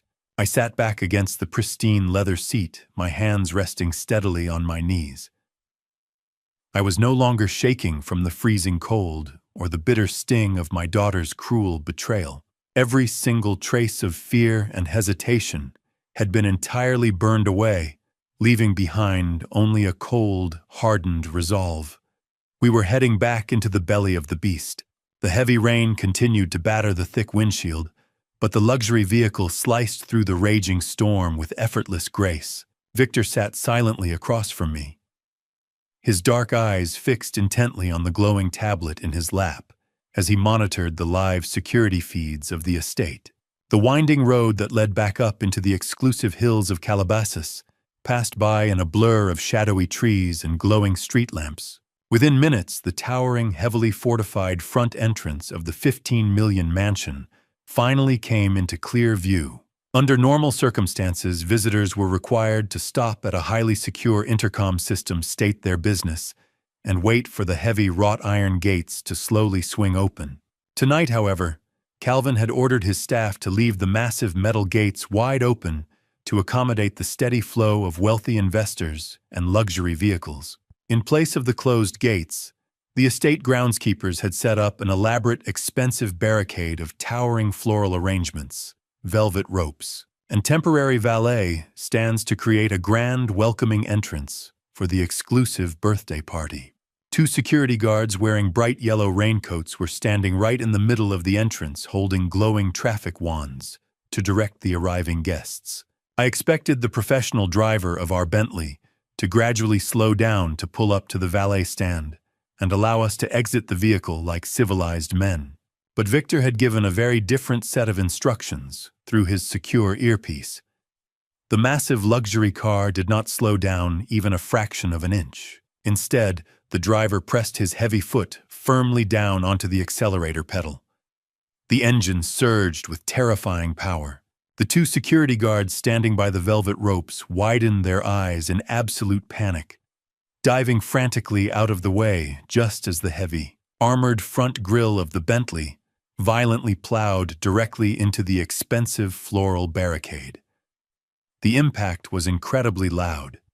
Thick wooden trellises snapped like dry twigs. Hundreds of perfectly arranged white roses and expensive orchids were violently launched into the dark, rainy sky. The heavy velvet ropes tore entirely free from their solid brass stanchions, whipping wildly through the freezing cold air. The Bentley completely obliterated the beautiful, welcoming entrance, leaving a massive trail of crushed flowers and broken wood in its violent wake. We barreled aggressively up the long, winding circular driveway, the wide tires throwing up massive waves of muddy water. The car finally skidded to a sudden, violently abrupt halt, right in front of the grand marble steps of the main entrance, completely blocking the path of a pristine silver Ferrari that belonged to one of the terrified tech investors. Total chaos immediately erupted outside the thick, soundproof windows of our vehicle. The loud, aggressive crash had instantly alerted Calvin's entire private security detail. Within seconds, more than a dozen large men wearing matching dark suits swarmed out from the shadows of the expansive property.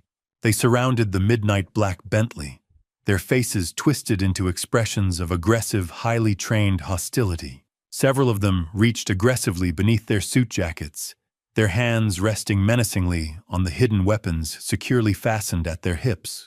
The head of the security detail, a towering, muscular man with a thick beard, marched aggressively toward the side of our vehicle, clearly preparing to violently rip the doors open and drag us out into the freezing rain. I felt a brief, sudden spike of adrenaline pump rapidly through my veins.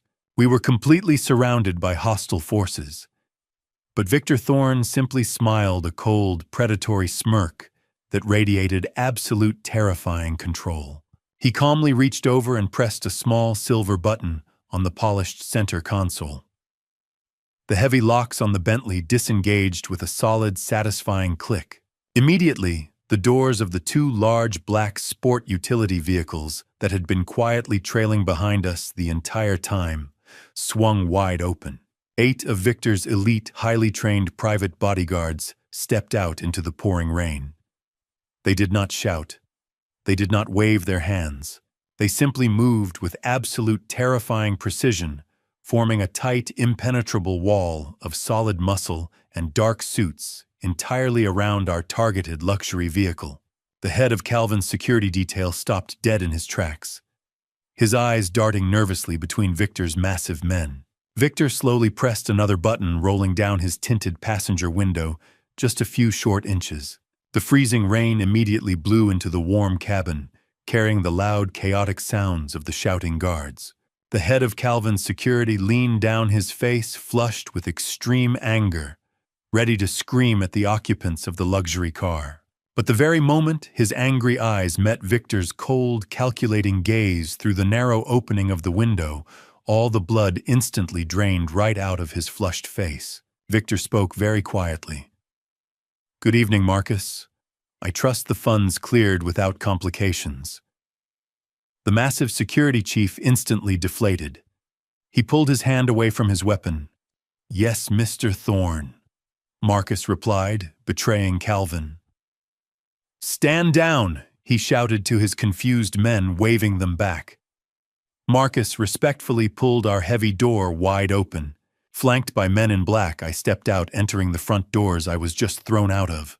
The moment I stepped through those massive oak doors, the atmosphere inside the grand foyer shifted violently. The string quartet stopped playing mid-note. The elegant chatter of wealthy socialites died instantly, replaced by a thick, suffocating silence. Every single pair of eyes in that massive, high-vaulted room turned to stare at the wine-soaked old man who had just been violently thrown into the freezing rain less than an hour ago. I walked slowly across the imported Italian marble floor, my worn-out shoes leaving faint, wet tracks behind me. Victor Thorne followed silently at my right shoulder, flanked by his 8 elite bodyguards. We moved like a military formation, cutting through enemy territory. Calvin was standing near the center of the ballroom, surrounded by a small circle of wealthy tech investors. He was in the middle of delivering what was clearly a desperate sales pitch, his hands gesturing wildly as he tried to convince them to sign his fraudulent contracts. The moment he saw me walking toward him, his face went completely pale. The gold-plated pen he was holding slipped from his trembling fingers, clattering loudly against the polished mahogany table. What are you doing here?" Calvin stammered, his voice cracking with barely contained panic. "Marcus, where the hell is my security?" The head of security stood silently near the entrance, his arms crossed, making absolutely no move to intervene. I stopped directly in front of Calvin, standing so close I could see the beads of cold sweat forming on his pale forehead. I did not raise my voice. I did not need to. "I am here to reclaim what is mine," I said quietly, my words carrying across the dead silent ballroom with perfect clarity. Calvin's mouth opened and closed like a fish gasping for air. He looked desperately at the wealthy investors standing around him, silently begging them to support him to validate his version of reality. But the older man standing closest to the table, a silver-haired billionaire whose face I recognized from magazine covers, took a slow, deliberate step backward, creating distance between himself and the disgraced chief executive. "Victor Thorne," the silver-haired man whispered, his voice barely audible. The older man's whisper of his name rippled quickly through the immediate circle of wealthy investors, carrying a distinct tone of fearful reverence that completely changed the atmosphere of the room. Calvin, still visibly shaking from his highly unprofessional outburst, finally turned his attention away from my wine-stained shirt. He followed the terrified gaze of the silver-haired billionaire, and finally noticed the imposing figure standing silently in the dark shadows behind my right shoulder. The transformation in Calvin's demeanor was instantaneous and entirely sickening to witness. The bright red flush of pure anger rapidly drained from his sweaty face, completely replaced by a pale, greedy hunger. He instantly recognized the powerful man. Every ambitious tech executive in the entire country knew the legendary chief executive officer of Vanguard Holdings. Calvin's panicked mind, completely unaware of the massive trap tightly closing around his throat, wildly misinterpreted the entire situation. He actually believed Victor Thorne had crashed this private birthday party to swoop in and make a massive last-minute investment in his struggling company. Calvin quickly smoothed the damp lapels of his expensive custom tuxedo, desperately trying to regain his shattered composure.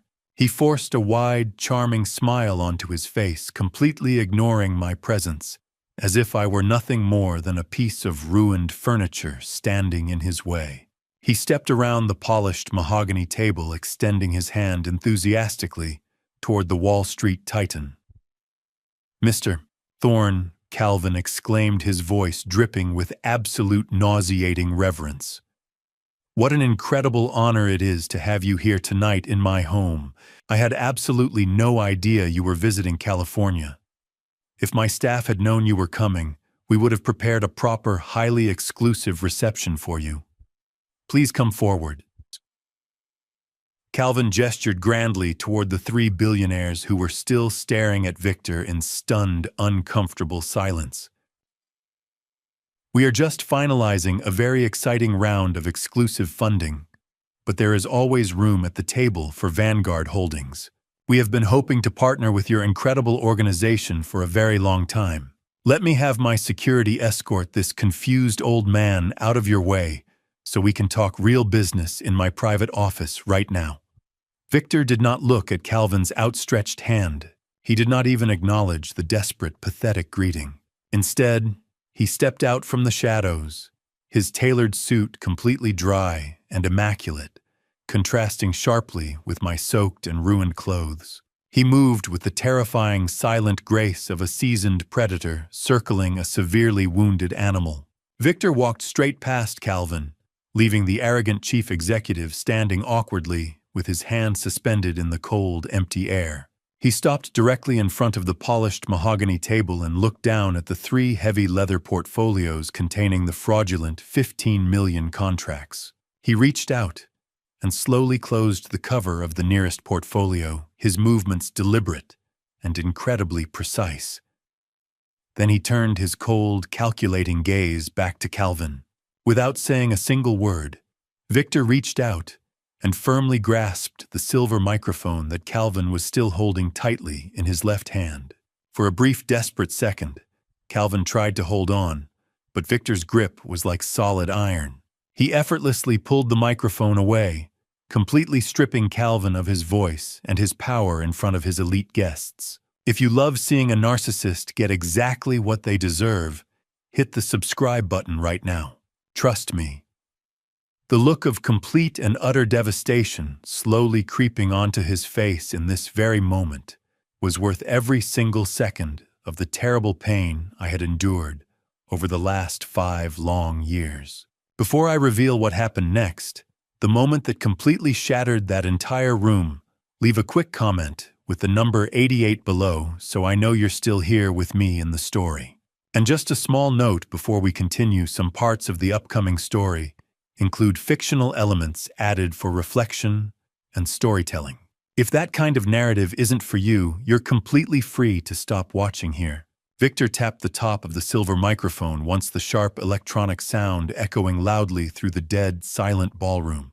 The entire crowd of wealthy socialites and powerful tech elite leaned in, completely captivated by the intense drama unfolding right before their very eyes. Nobody dared to speak or even breathe too loudly. They could all sense that a massive execution was about to take place right in the middle of the extravagant 15 million mansion. The air was incredibly thick with raw tension heavy enough to cut with a knife. The lavish, wildly expensive birthday party had instantly transformed into a brutal courtroom, and Calvin was standing completely defenseless before the ultimate judge, completely unaware of the absolute magnitude of the terrifying storm that had finally arrived at his very doorstep. Victor turned his back on Calvin, dismissing him entirely, and looked directly at the 3 billionaire investors standing frozen at the table. He took a deep breath, commanding the absolute attention of every single person in the massive room. "Gentlemen," Victor announced, his deep, commanding voice vibrating powerfully through the massive speakers of the grand foyer. "I strongly advise you to put your expensive pens away. Do not sign that contract." The sudden, forceful statement hit the quiet room like a physical shockwave. Calvin gasped loudly, stepping forward in blind, unthinking panic. His hands reaching out, as if he could somehow physically pull the damaging words back out of the cold air. He began to stammer desperately, trying to formulate a coherent sentence to save his crumbling empire. But his terrified mind completely failed him. He was completely trapped. Victor raised a single authoritative hand, silencing the broken man instantly, before he could even speak. The man who was holding this microphone just moments ago is a complete fraud. Victor continued, his tone absolutely ruthless, clinical, and unforgiving. He does not own this massive real estate empire. He has absolutely no legal authority to sell you a single share of corporate equity tonight. The true 80% majority shareholder of this entire corporation, the man who built it all from the very beginning, is standing right here. Victor turned and pointed at me. It is Mr. Franklin Doyle, the man you just threw out into the freezing rain.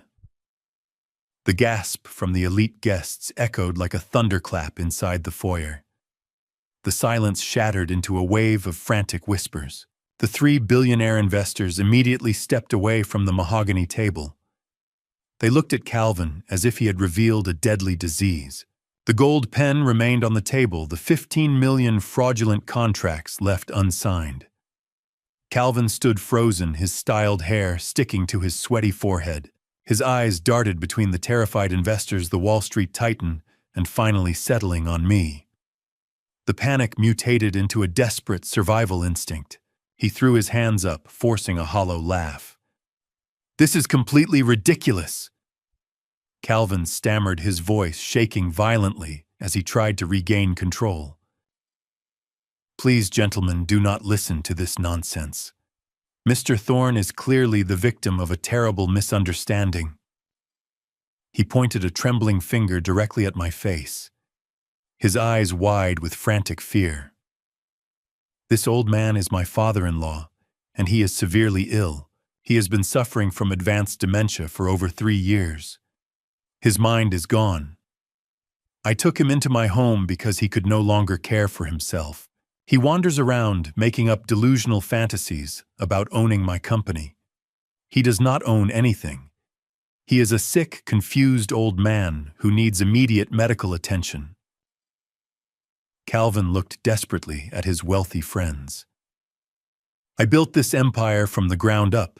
Are you really going to let a crazy old mechanic ruin a 15 million partnership? His lies were incredibly smooth, perfectly practiced, after years of deceiving everyone around him.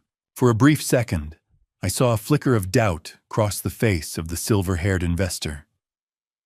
The lie was plausible to these people. It was easier to believe that an old man in a ruined suit simply lost his mind than to accept that their charming tech genius was actually a massive criminal. I knew I had to cut the head completely off the snake right in this exact moment. I walked slowly past the imposing wall of Victor Thorne's bodyguards. I did not rush. I took my time, allowing every person in the room to look closely at my face. I stopped in front of the polished mahogany table, standing mere inches away from the man who had stolen 5 years of my life. Victor Thorne caught my eye, gave an approving nod, and handed me the silver microphone. I wrapped my calloused fingers around the cool metal of the microphone. I took a deep breath, feeling the incredible weight of the moment settle onto my shoulders. When I spoke, my voice did not shake. It boomed through the high vaulted ceilings with the undeniable clarity of a man who knew exactly what he was doing. My name is Franklin Doyle, I said, looking directly into the eyes of the 3 billionaire investors. And my mind is perfectly clear. 5 years ago, my son-in-law came to my modest home in Detroit. He was bankrupt, drowning in massive personal debt, and crying like a desperate child. He begged me to save his career. I sold my mechanic shop. I liquidated my retirement fund.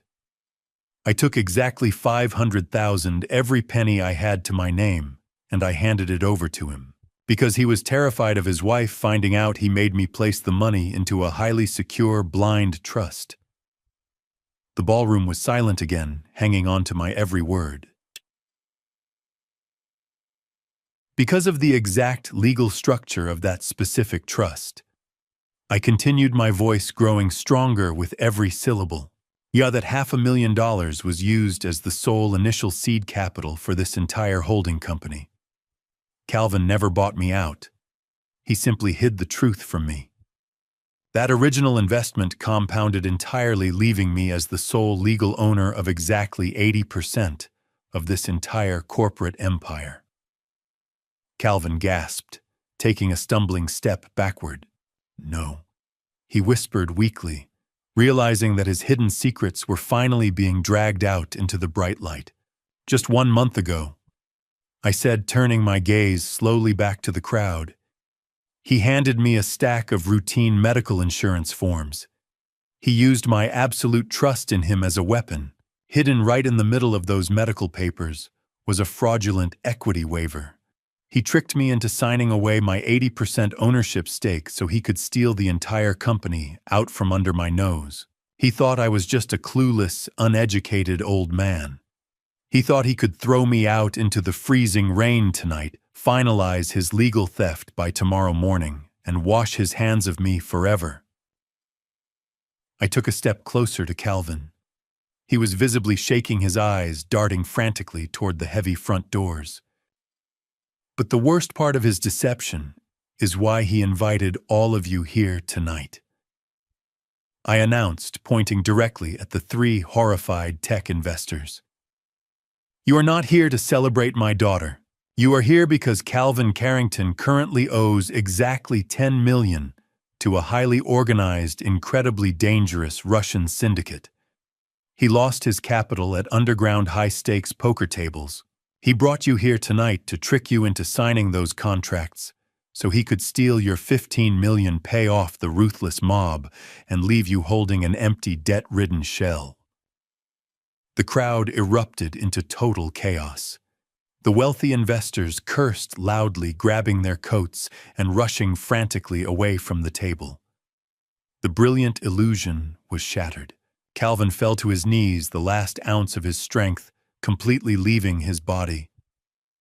I looked down at the pathetic, trembling man who had taken everything from me. I looked dead into his terrified, wide eyes, lifted the silver microphone to my mouth, and delivered the final, devastating blow. As majority shareholder, I am officially declaring this company bankrupt and liquidating all assets. You have nothing. The silence that followed my declaration lasted less than a heartbeat. Then the entire room erupted. The 3 billionaire investors didn't waste time asking questions. Men who had built fortunes on risk knew exactly how to recognize disaster when they saw it. They understood instinctively when a deal had turned poisonous and when a ship was sinking. The silver-haired investor pushed his chair back so abruptly it scraped loudly across the marble floor. The gold-plated pen he had been holding rolled across the polished mahogany table, coming to rest beside the fraudulent $15 million contract Calvin had just presented to them. He didn't bother picking it up. Instead, he gave a sharp hand signal toward the 2 large men standing discreetly near the wall, his security detail. Within seconds, the other 2 investors followed his lead. Chairs scraped back. Jackets were pulled tight. Phones disappeared into pockets as the 3 wealthy men moved quickly away from the table. Their calm masks were gone now. Instinct had taken over. The group pushed their way through the stunned crowd of party guests, ignoring confused questions and startled protests as they moved toward the front entrance. They didn't even glance back. Within moments, they were gone. And just like that, Calvin's final hope of survival walked straight out the front door. The ballroom buzzed with anxious whispers as the guests struggled to understand what had just happened. At the center of the chaos, Calvin Carrington remained on his knees. His expensive tuxedo pooled awkwardly around him on the marble floor, the once perfect lines of the suit now twisted and creased. His chest rose and fell in quick, desperate breaths as his hands clutched the sides of his head. He looked less like a powerful CEO and more like a man watching his entire world collapse around him.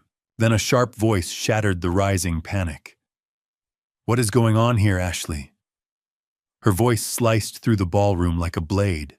My daughter forced her way through the crowd of frightened socialites, pushing past guests who were still trying to process the unfolding disaster.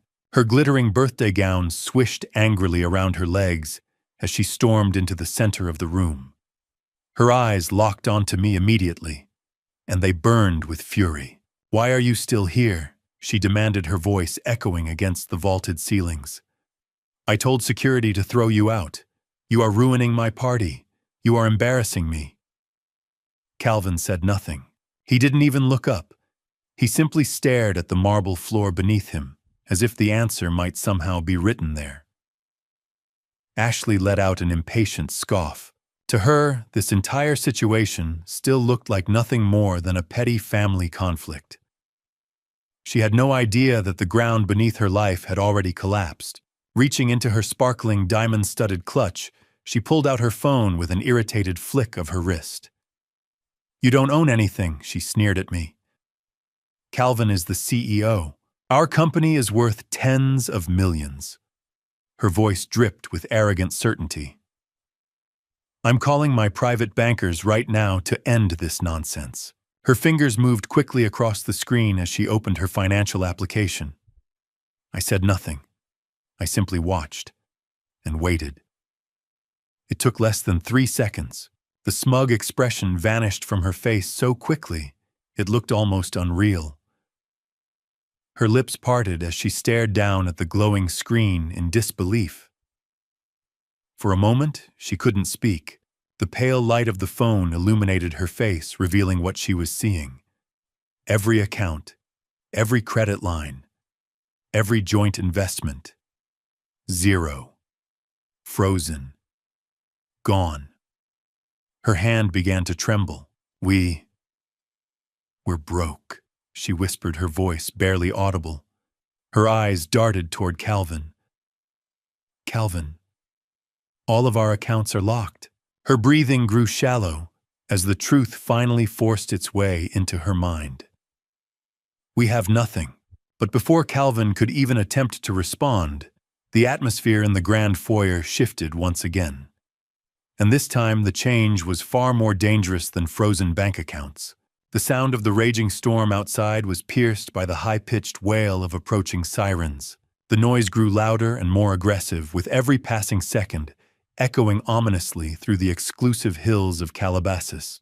The massive arched windows facing the circular driveway were bathed in a frantic strobing display of bright red and blue lights. The flashing colors cut violently through the heavy rain, casting terrifying shadows across the imported Italian marble floors. The remaining party guests, already deeply unsettled by the massive corporate scandal unraveling before them, now descended into total panic. Wealthy tech executives, famous socialites, and powerful politicians scrambled frantically toward the side exits, terrified of being photographed or legally associated with whatever massive criminal enterprise was about to be violently busted. They did not make it very far. The heavy oak front doors were suddenly thrown open with explosive, terrifying force. Over 24 federal agents swarmed into the grand foyer, their heavy tactical boots thundering against the delicate floors. They were wearing dark windbreakers with large, bold yellow letters spelling out Federal Bureau of Investigation printed across their backs. They moved with absolute, highly coordinated precision, instantly securing every single exit and blocking anyone from leaving the 15 million estate. The lead agent, an imposing man with a stern expression and a thick folder in his hand, stepped directly into the center of the chaotic room. He raised his badge high into the air, his booming voice cutting effortlessly through the panicked screams of the elite guests. "Nobody moves!" the federal agent shouted with undeniable authority. "This entire property is officially on lockdown. We are executing a federal search and seizure warrant for multiple counts of aggravated wire fraud, corporate embezzlement, and international money laundering." Victor Thorne stood quietly in the shadows beside me, a faint, satisfied smile playing across his lips. His elite forensic team, had not just traced Calvin's illegal syndicate debts. They had handed a perfectly packaged dossier of financial crimes directly to the federal authorities. The terrifying reality of federal prison finally crashed down onto Calvin's shoulders.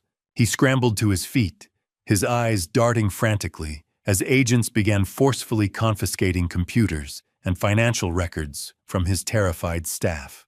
His frantic mind rapidly calculated his extremely narrow odds of survival. He knew the massive digital freeze would undoubtedly raise red flags, but he desperately needed his defense attorneys to argue that the fraudulent medical waiver was the only valid transfer of corporate equity. For that terrible lie to actually work in a federal court, he had to make absolutely sure that the authentic trust document was completely and permanently destroyed forever. And the only physical way to access that damning original document was sitting inside a small, splintered oak box somewhere out in the freezing mud. Calvin suddenly grabbed the collar of his terrified head butler, violently shaking the poor, confused man. "Find the old man's wooden box!" Calvin screamed hysterically, his voice raw and broken completely, ignoring the armed federal agents aggressively closing in on his position. "I do not care what it costs or what it takes. Go out into the trash. Dig through the freezing mud with your bare hands. Find it." The terrified butler trembled violently in Calvin's aggressive grip, utterly paralyzed by the sudden eruption of madness from his employer. The poor man stammered, his eyes darting frantically toward the heavily armed federal agents who were rapidly advancing across the grand foyer. Before the butler could even attempt to form a coherent response, two large federal agents forcefully intervened. They grabbed Calvin by the shoulders, prying his frantic hands off the frightened staff member, and shoved the disgraced chief executive back with undeniable authority. "Stand down and keep your hands where we can see them." The lead agent commanded, his voice echoing like a crack of thunder in the tense room. Calvin stumbled backward, his breath coming in ragged, shallow gasps. His expensive custom tuxedo was now deeply disheveled, the crisp collar bent, and his perfectly styled hair hung in messy strands across his pale, sweating forehead. He ignored the federal agents entirely, his wild, bloodshot eyes frantically scanning the crowd, the massive oak doors, and the arched windows, desperately calculating the impossible logistics of finding a tiny wooden box in the middle of a torrential rainstorm. The sheer desperation radiating from him was a pathetic sight to behold. This was the brilliant tech visionary, the untouchable master of a real estate empire, completely reduced to a frantic, broken animal searching for scraps of garbage to save his life. The heavy silence that suddenly fell over the remaining party guests and the federal agents was thick with anticipation. Everyone watched the spectacular meltdown of Calvin Carrington, a man who had flown too close to the sun on wings made of stolen money. I stood there in my wet, ruined clothes, feeling the heavy gaze of the room slowly shift back to me. The burning anger that had propelled me through the storm and past his security guards had now settled into a deep, unshakable calm. I looked at the man who had stolen my life savings, the man who had ordered me thrown out into the freezing mud like a worthless stray dog. I watched him mentally unravel, knowing exactly what he was searching for, and knowing perfectly well that he would never ever find it out there in the dark. "Are you looking for this Calvin?" I asked. My voice was not loud, but in the dead silence of the grand foyer it carried with absolute, undeniable clarity. Calvin froze. His frantic movement stopped instantly. He slowly turned his head, his wide, terrified eyes locking onto mine. The entire room seemed to hold its collective breath as I slowly reached my right hand into the deep pocket of my soaked, wine-stained suit jacket. I could feel the cold, damp fabric clinging to my skin. My fingers brushed against the rough, jagged edges of splintered wood, and then the smooth, cold surface of polished metal. I slowly pulled my hand out of my pocket and raised it up for the entire room to see. Resting directly in the center of my calloused palm were the muddy, broken remains of the small oak box I had spent 3 entire months carefully carving. The beautiful craftsmanship had been completely destroyed, crushed beneath the careless heel of his wealthy party guests, and soaked in the filthy puddles of his massive driveway. But resting perfectly unharmed on top of the ruined muddy wood was the single object Calvin desperately needed to survive. It was a highly specialized, custom-milled titanium key. Even under the warm, ambient glow of the crystal chandeliers, the cold metal seemed to absorb the light, shining with a heavy, undeniable authority. "I found it outside in the freezing mud on my way back in," I said, keeping my voice steady and perfectly even. "I saw your groundskeepers preparing to sweep it into the industrial incinerator. You ordered your security to throw my gift away, Calvin. You called it trash. You stood right there and let your wife humiliate me, letting her kick this box away because it was not wrapped in expensive designer paper. You threw away the only thing that could have possibly saved you."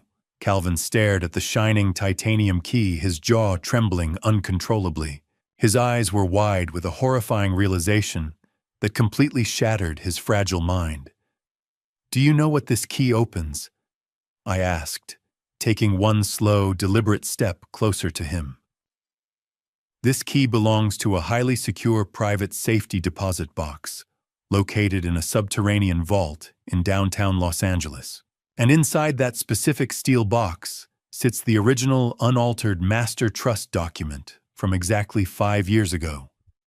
It is the document featuring our wet ink signatures. It is the undeniable physical proof that the medical waiver you tricked me into signing last month is an absolute malicious forgery.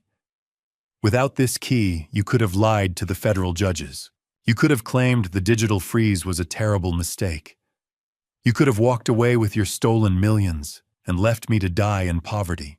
But with this key, the federal prosecutors have the exact physical evidence they need to put you in a maximum security prison for the rest of your miserable life." The crushing weight of his catastrophic mistake finally landed squarely on his shoulders. The brilliant, arrogant chief executive realized that his ultimate downfall was not caused by a brilliant corporate rival or a sudden market crash. His total destruction was caused entirely by his own cruel, unyielding arrogance. He had literally ordered his staff to throw his only salvation directly into the garbage. The psychological collapse was absolute and immediate. Calvin's legs simply gave out from underneath him. He collapsed forward, his knees slamming hard against the imported Italian marble floor. The sharp sound echoed through the silent room. 5,000 custom Italian tuxedo pooled around him, soaking up the wet, muddy footprints left behind by the federal agents. He did not care about his appearance anymore. He did not care about the wealthy socialites watching him or the armed agents standing just a few feet away. He looked up at me, his face completely contorted in raw, unfiltered agony.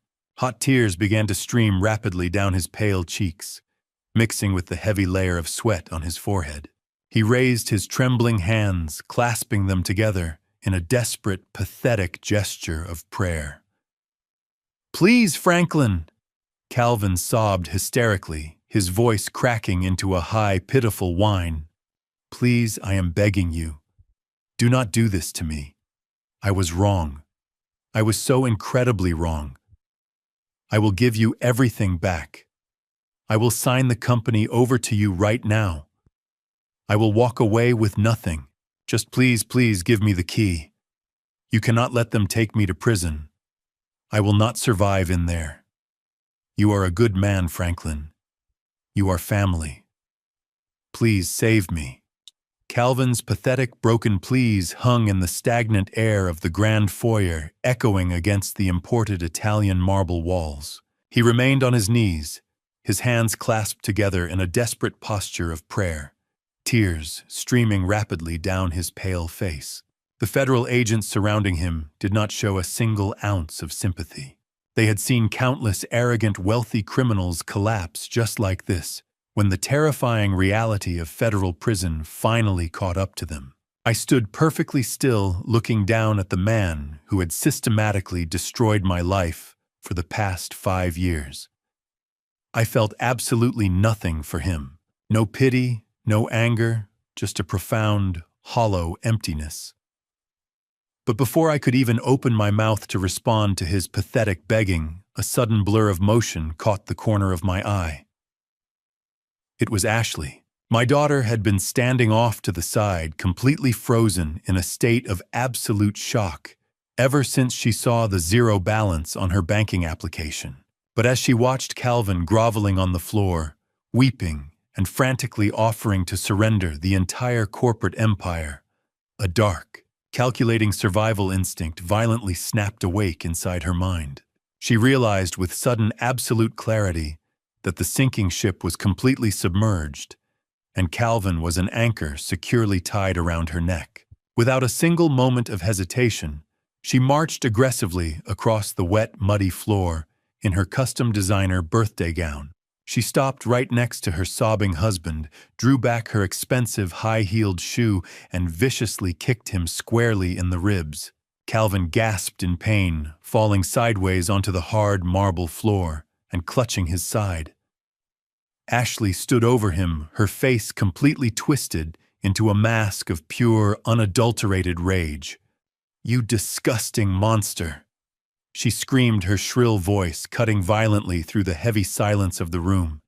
"You lied to me. You completely ruined my life. You told me you were a brilliant entrepreneur. You told me you built this entire company from scratch. I cannot believe I ever married such a pathetic, lying thief. You stole from my own father. You stole from my family to pay for your disgusting gambling habits. I hate you.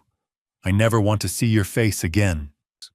She spat the words out with such venomous hatred that even the seasoned federal agents took a small, cautious step backward. She was putting on a truly spectacular theatrical performance for the entire room, desperately trying to publicly sever all legal and emotional ties to the sinking chief executive. She wanted the wealthy investors, the socialites, and most importantly, the federal authorities to see her purely as a tragically deceived victim. Once she felt she had properly established her absolute disgust for Calvin, she executed a terrifyingly fast emotional pivot. The vicious, aggressive anger completely vanished from her beautiful face, instantly replaced by a look of profound, innocent devastation. She turned away from her groaning husband and rushed directly toward me. She did not care about the mud or the freezing rainwater dripping from my ruined suit. She threw herself forward, falling to her knees right in front of me, and tightly grabbing the lapels of my cheap wine-stained jacket. Heavy, dramatic tears began to pour rapidly from her wide eyes, streaming down her perfectly applied makeup. "Daddy!" she cried out, her voice trembling with perfectly manufactured sorrow. "Daddy, I am so incredibly sorry. I had absolutely no idea. I swear to you on my life I did not know anything about his massive debts or the blind trust. He hid everything from me. He kept me completely in the dark." She sobbed loudly, resting her forehead against my wet chest, her hands gripping my coat, as if she were a frightened child waking up from a terrible nightmare. "I thought the money was completely lost in the market crash, just like he told you." She continued, her words tumbling out in a frantic, desperate rush. "He completely controlled all the bank accounts. He controlled every single aspect of our lives. He became so abusive and manipulative. He forced me to say those terrible things to you tonight. He told me that if I did not kick you out of the party and publicly humiliate you, he would freeze my credit cards and throw me out onto the street. I was so terrified of him, Daddy. I only slapped you because he made me do it. It was all him.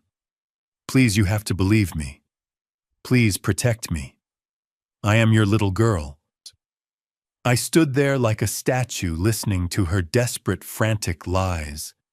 40 years of fatherhood flashed quickly through my tired mind.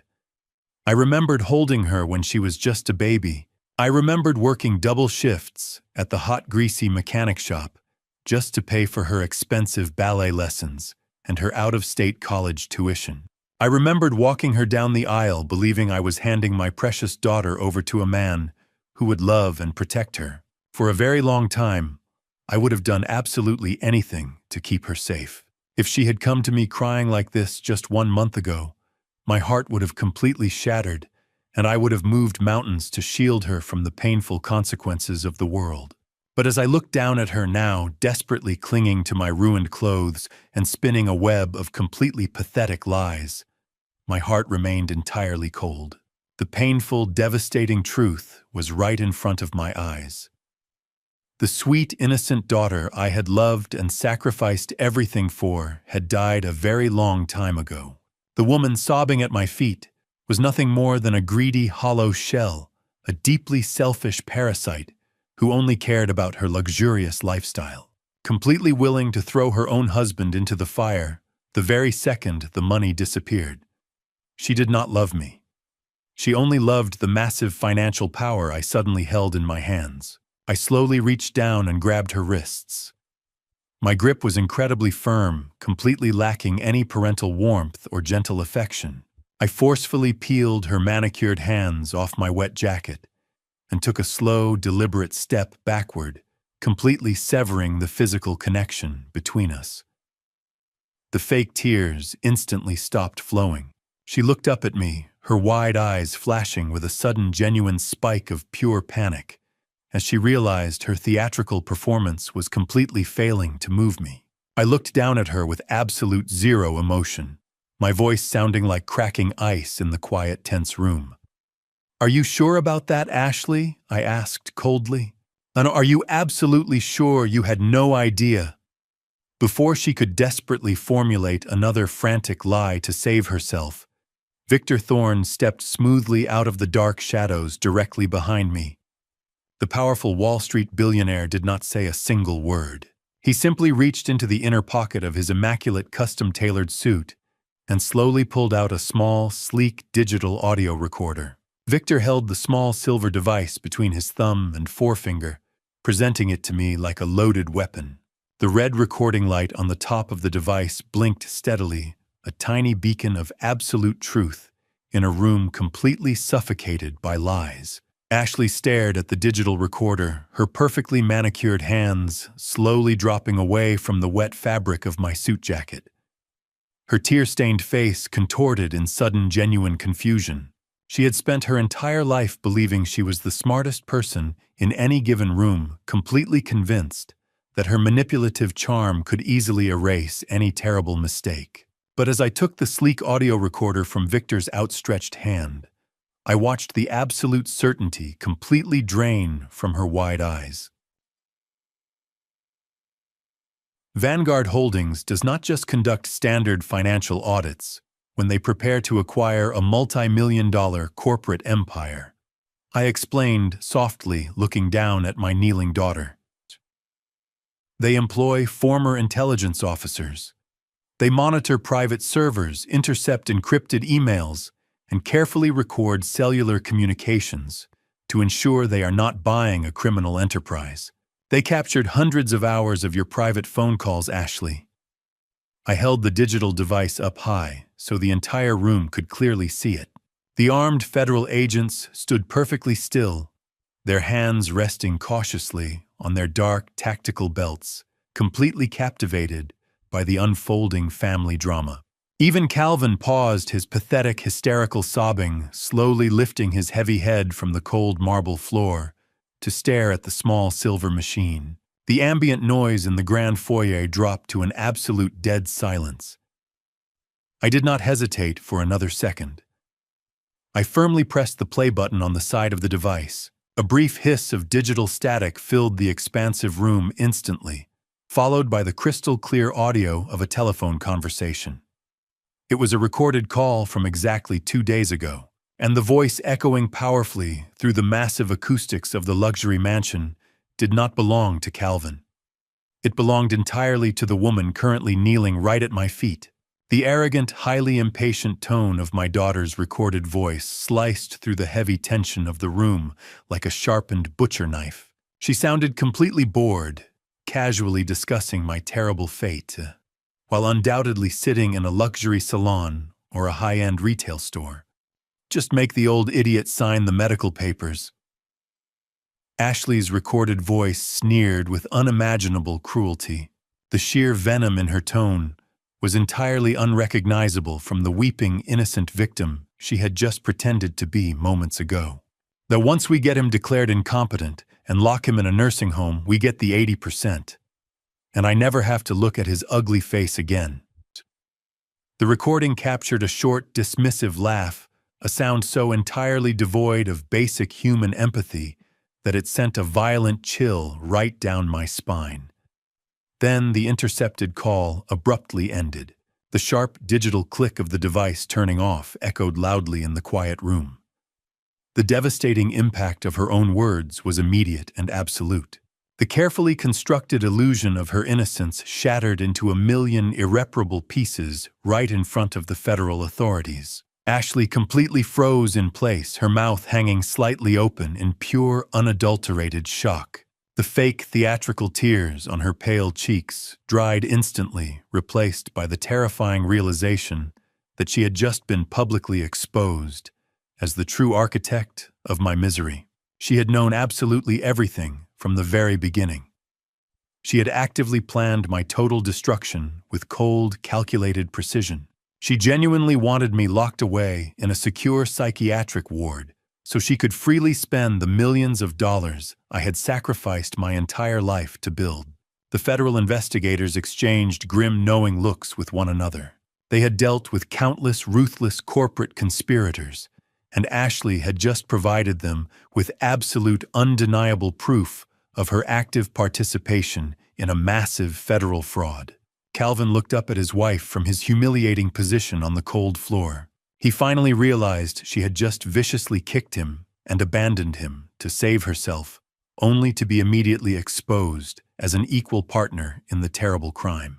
The mutual hatred passing violently between the married couple was a truly pathetic sight to witness. I looked at the two of them, the greedy daughter and the arrogant son-in-law, entirely ruined by their own relentless ambition and profound selfishness. The heavy weight of the last 5 years finally lifted completely off my tired shoulders. I was no longer a victim trapped in their dark basement. I was the absolute master of my own destiny once again, holding all of the remaining cards. I turned slightly and reached toward a nearby silver tray, resting elegantly on the polished mahogany table. One of the fleeing tech investors had left a half-full crystal glass of vintage red wine sitting behind. I picked up the heavy crystal glass with my left hand. In my right hand, I firmly held the shining titanium vault key, the only physical object standing between them and a maximum security federal prison. I slowly held the metal key directly over the wide rim of the crystal glass. Calvin gasped loudly, violently, reaching his trembling hands forward in a desperate final attempt to stop me, but the armed agents immediately forced him back down against the hard floor. Without breaking my cold, steady gaze, I opened my fingers. The custom-milled titanium key dropped heavily into the dark red wine with a soft splash, sinking straight to the very bottom of the expensive glass. Ashley finally found her voice, letting out a sharp, hysterical scream of pure panic. But it was far too late for apologies. I drew my arm back and violently threw the dark liquid directly into both of their terrified faces. The room watched in absolute stunned silence as the final act of vengeance concluded. "Happy birthday?" The dark red wine dripped slowly from Calvin's face, staining his crisp white shirt and mixing with his tears. He let out a pathetic wail that sounded like a dying animal. The federal agents did not give him a single moment to wipe his eyes or compose himself. The lead agent stepped forward, his heavy boots echoing on the marble floor, and aggressively grabbed Calvin by the collar of his ruined custom tuxedo. With a swift, practiced motion, the agent forcefully spun Calvin around and slammed him face first against the polished mahogany table where the fraudulent 15 million contracts still sat. The sharp, unmistakable click of heavy steel handcuffs ratcheting tightly around Calvin's wrists echoed through the grand foyer. It was the absolute sound of total finality. Calvin began to thrash wildly against the heavy wooden table, screaming hysterically about his innocence, about terrible misunderstandings, and about his powerful lawyers. But his frantic words fell on completely deaf ears. Two massive federal agents simply grabbed him by the arms and dragged his thrashing body backward. His expensive Italian shoes scraped loudly across the imported marble floors as they pulled him toward the massive front doors. He kicked and screamed, begging the remaining party guests for help, but the wealthy elite simply turned their heads away in disgust. They threw him out into the violent storm, shoving him roughly into the back of a waiting armored federal transport vehicle. As Calvin was taken away, another group of official-looking individuals walked through the entrance. They were not federal agents. They were elite representatives from the Federal Banking Commission and the primary lending institutions, completely flanked by their own private security personnel. They moved with clinical efficiency, entirely ignoring the luxurious surroundings and the terrified socialites who were still desperately trying to gather their coats and flee the premises. One senior bank representative walked directly over to the main interior wall, pulling a thick roll of red federal seizure tape from his heavy briefcase. He began aggressively taping bright, highly visible foreclosure notices directly onto the beautiful hand-painted wallpaper and the massive marble pillars. 15 million estate was no longer a symbol of incredible wealth and elite social status. It had instantly become an active federal crime scene and a seized government asset. The absolute speed at which Calvin's entire fraudulent empire was being systematically dismantled was truly breathtaking to witness. Everything he had stolen, everything he had lied and manipulated to acquire, was being legally stripped away from him in a matter of minutes. Ashley simply stood frozen amidst the chaotic flurry of federal activity. The dark red wine I had thrown in her face was still dripping from her chin, staining the delicate, expensive fabric of her custom designer birthday gown. She looked around the grand foyer with wide, completely vacant eyes, unable to process the total destruction of her perfect, heavily curated reality.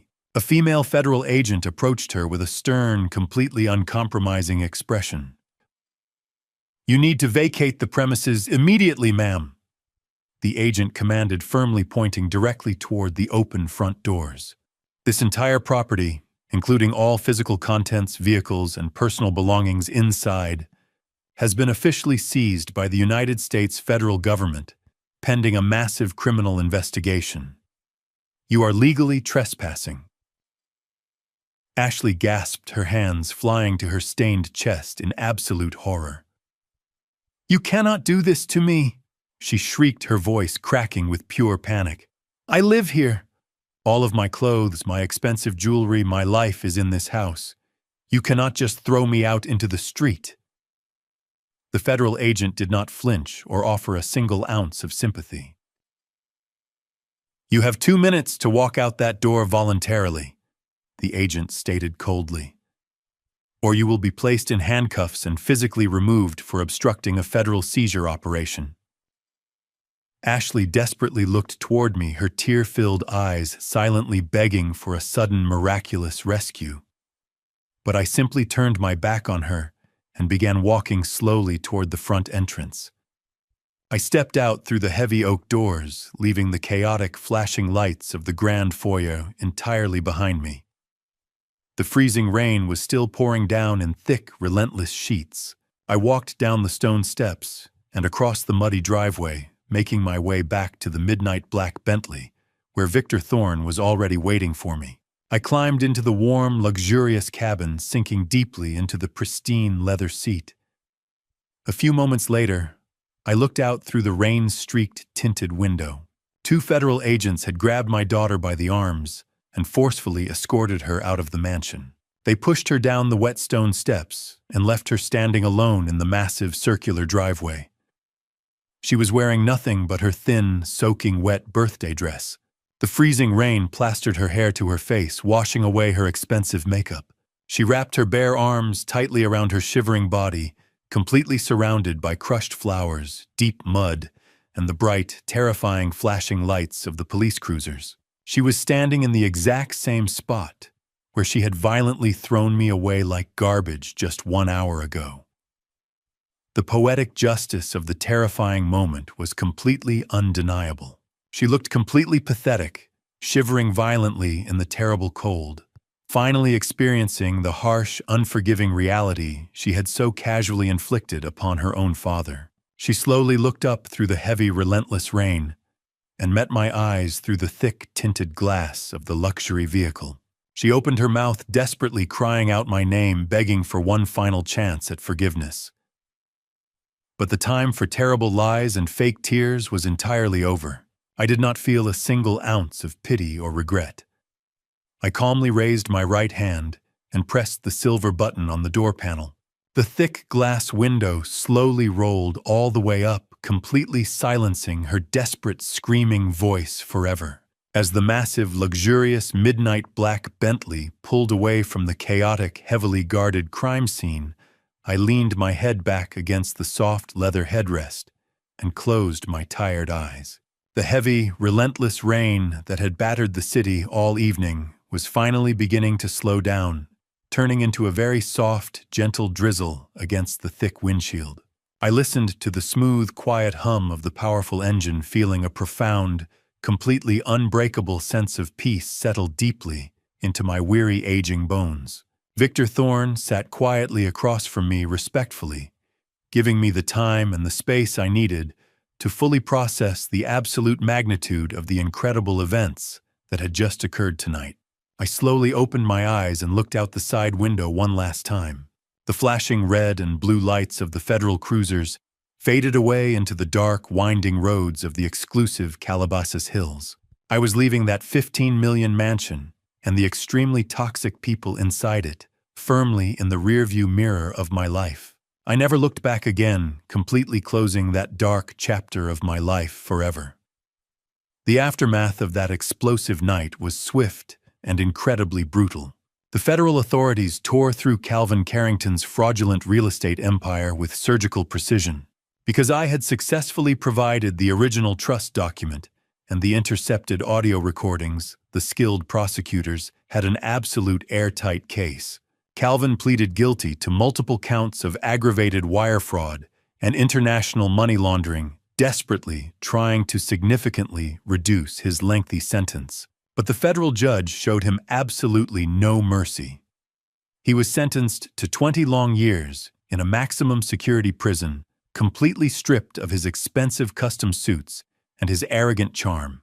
As for the dangerous Russian syndicate, he owed $10 million. The federal seizure of his assets completely cut off his ability to pay them back. He is currently sitting in a small concrete cell, constantly looking over his shoulder, terrified of the specific day he eventually gets released.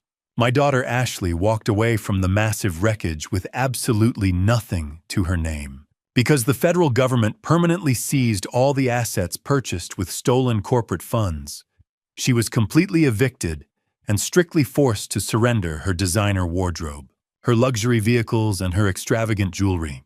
She tried to desperately reach out to me several times during the lengthy legal proceedings, sending long, tearful letters begging for immediate financial support and a safe place to stay. I simply returned every single letter completely unopened. She had deliberately made her terrible bed of lies and cruelty, and now she was forcefully compelled to sleep in it alone. I had spent my entire adult life trying to buy her love and protect her from the harsh world, but I finally realized that the absolute best thing I could ever do for her was to let her face the harsh, unforgiving consequences of her own terribly selfish actions. I did not attempt to somehow salvage Calvin's completely corrupted company. The toxic foundation it was built upon was simply far too deeply compromised. I allowed the federal courts to legally liquidate the massive real estate empire, letting the fraudulent enterprise burn completely to the ground. However, before the total collapse of the complex corporate structure, Victor Thorne and his brilliant team of Wall Street lawyers quickly stepped in to aggressively represent my specific legal interests. Because I was the legally documented defrauded primary equity holder, Vanguard Holdings successfully negotiated the clean extraction of my initial investment capital before the massive federal asset forfeiture was entirely finalized. The final financial settlement was an incredible, entirely unexpected blessing. I did not just recover my original $500,000. Through the careful legal liquidation of the clean corporate assets, I walked away with my initial investment plus compounded market interest, completely totaling exactly $5 million in cash. It was a truly staggering amount of money, considerably more wealth than a retired mechanic from Detroit could ever possibly spend in a single quiet lifetime. But I absolutely did not keep it to personally fund a lavish, extravagant lifestyle. I had clearly seen firsthand what obsessive greed and unchecked luxury could permanently do to a fragile human soul, and I strictly refused to let that dark poison infect the final peaceful years of my life. Instead, I moved back to my quiet hometown and used the money to create a massive philanthropic foundation. I established a specialized grant program entirely dedicated to helping struggling, hard-working, blue-collar mechanics. We provide vital financial assistance to older tradesmen who need help with massive medical bills, and we offer generous scholarships to young men and women who want to open their very own independent auto repair shops. I spend my days surrounded by honest, calloused hands and the familiar, comforting smell of motor oil. And to you listening to this story, remember this. Sometimes the hardest truth in life is learning that not everyone who shares your blood truly deserves your heart. I once believed that family meant endless sacrifice. I believed love meant giving everything even when it slowly destroyed me. But life and God taught me something deeper. God sees what happens in silence. God sees the sacrifices we make. And in His time, God reveals the truth that people try to hide. If my story has any value, let it be this: do not make the same mistake I did. Do not ignore the warning signs just because someone is family. Respect yourself. Protect your dignity. Even in many grandpa stories, the old man learns too late that kindness without boundaries can be dangerous. This family story is not about revenge, it is about awakening. Many grandpa stories carry the same quiet lesson: work hard, love honestly, but never allow others to treat your goodness as weakness. And if this family story teaches anything, it is that loyalty must be mutual. From my heart, I believe a peaceful life is worth far more than a luxurious one built on lies. Among the mechanics I now help, I have found more honesty than in any mansion. In the end, the people who respect hard work and humility become your real family. That is why many grandpa stories and every true family story remind us that character matters more than wealth. If this story spoke to you, share your thoughts below. Have you ever had to walk away from someone toxic, even if they were family? Your story might help someone else. And if you enjoy meaningful family story content and reflective grandpa stories, consider sharing this video or subscribing so we can continue these conversations together. Thank you sincerely for staying with me until the very end. And a small note: some of the stories you hear next may include fictional elements created for reflection and learning. If that kind of storytelling isn't for you, feel free to choose other content that better suits you.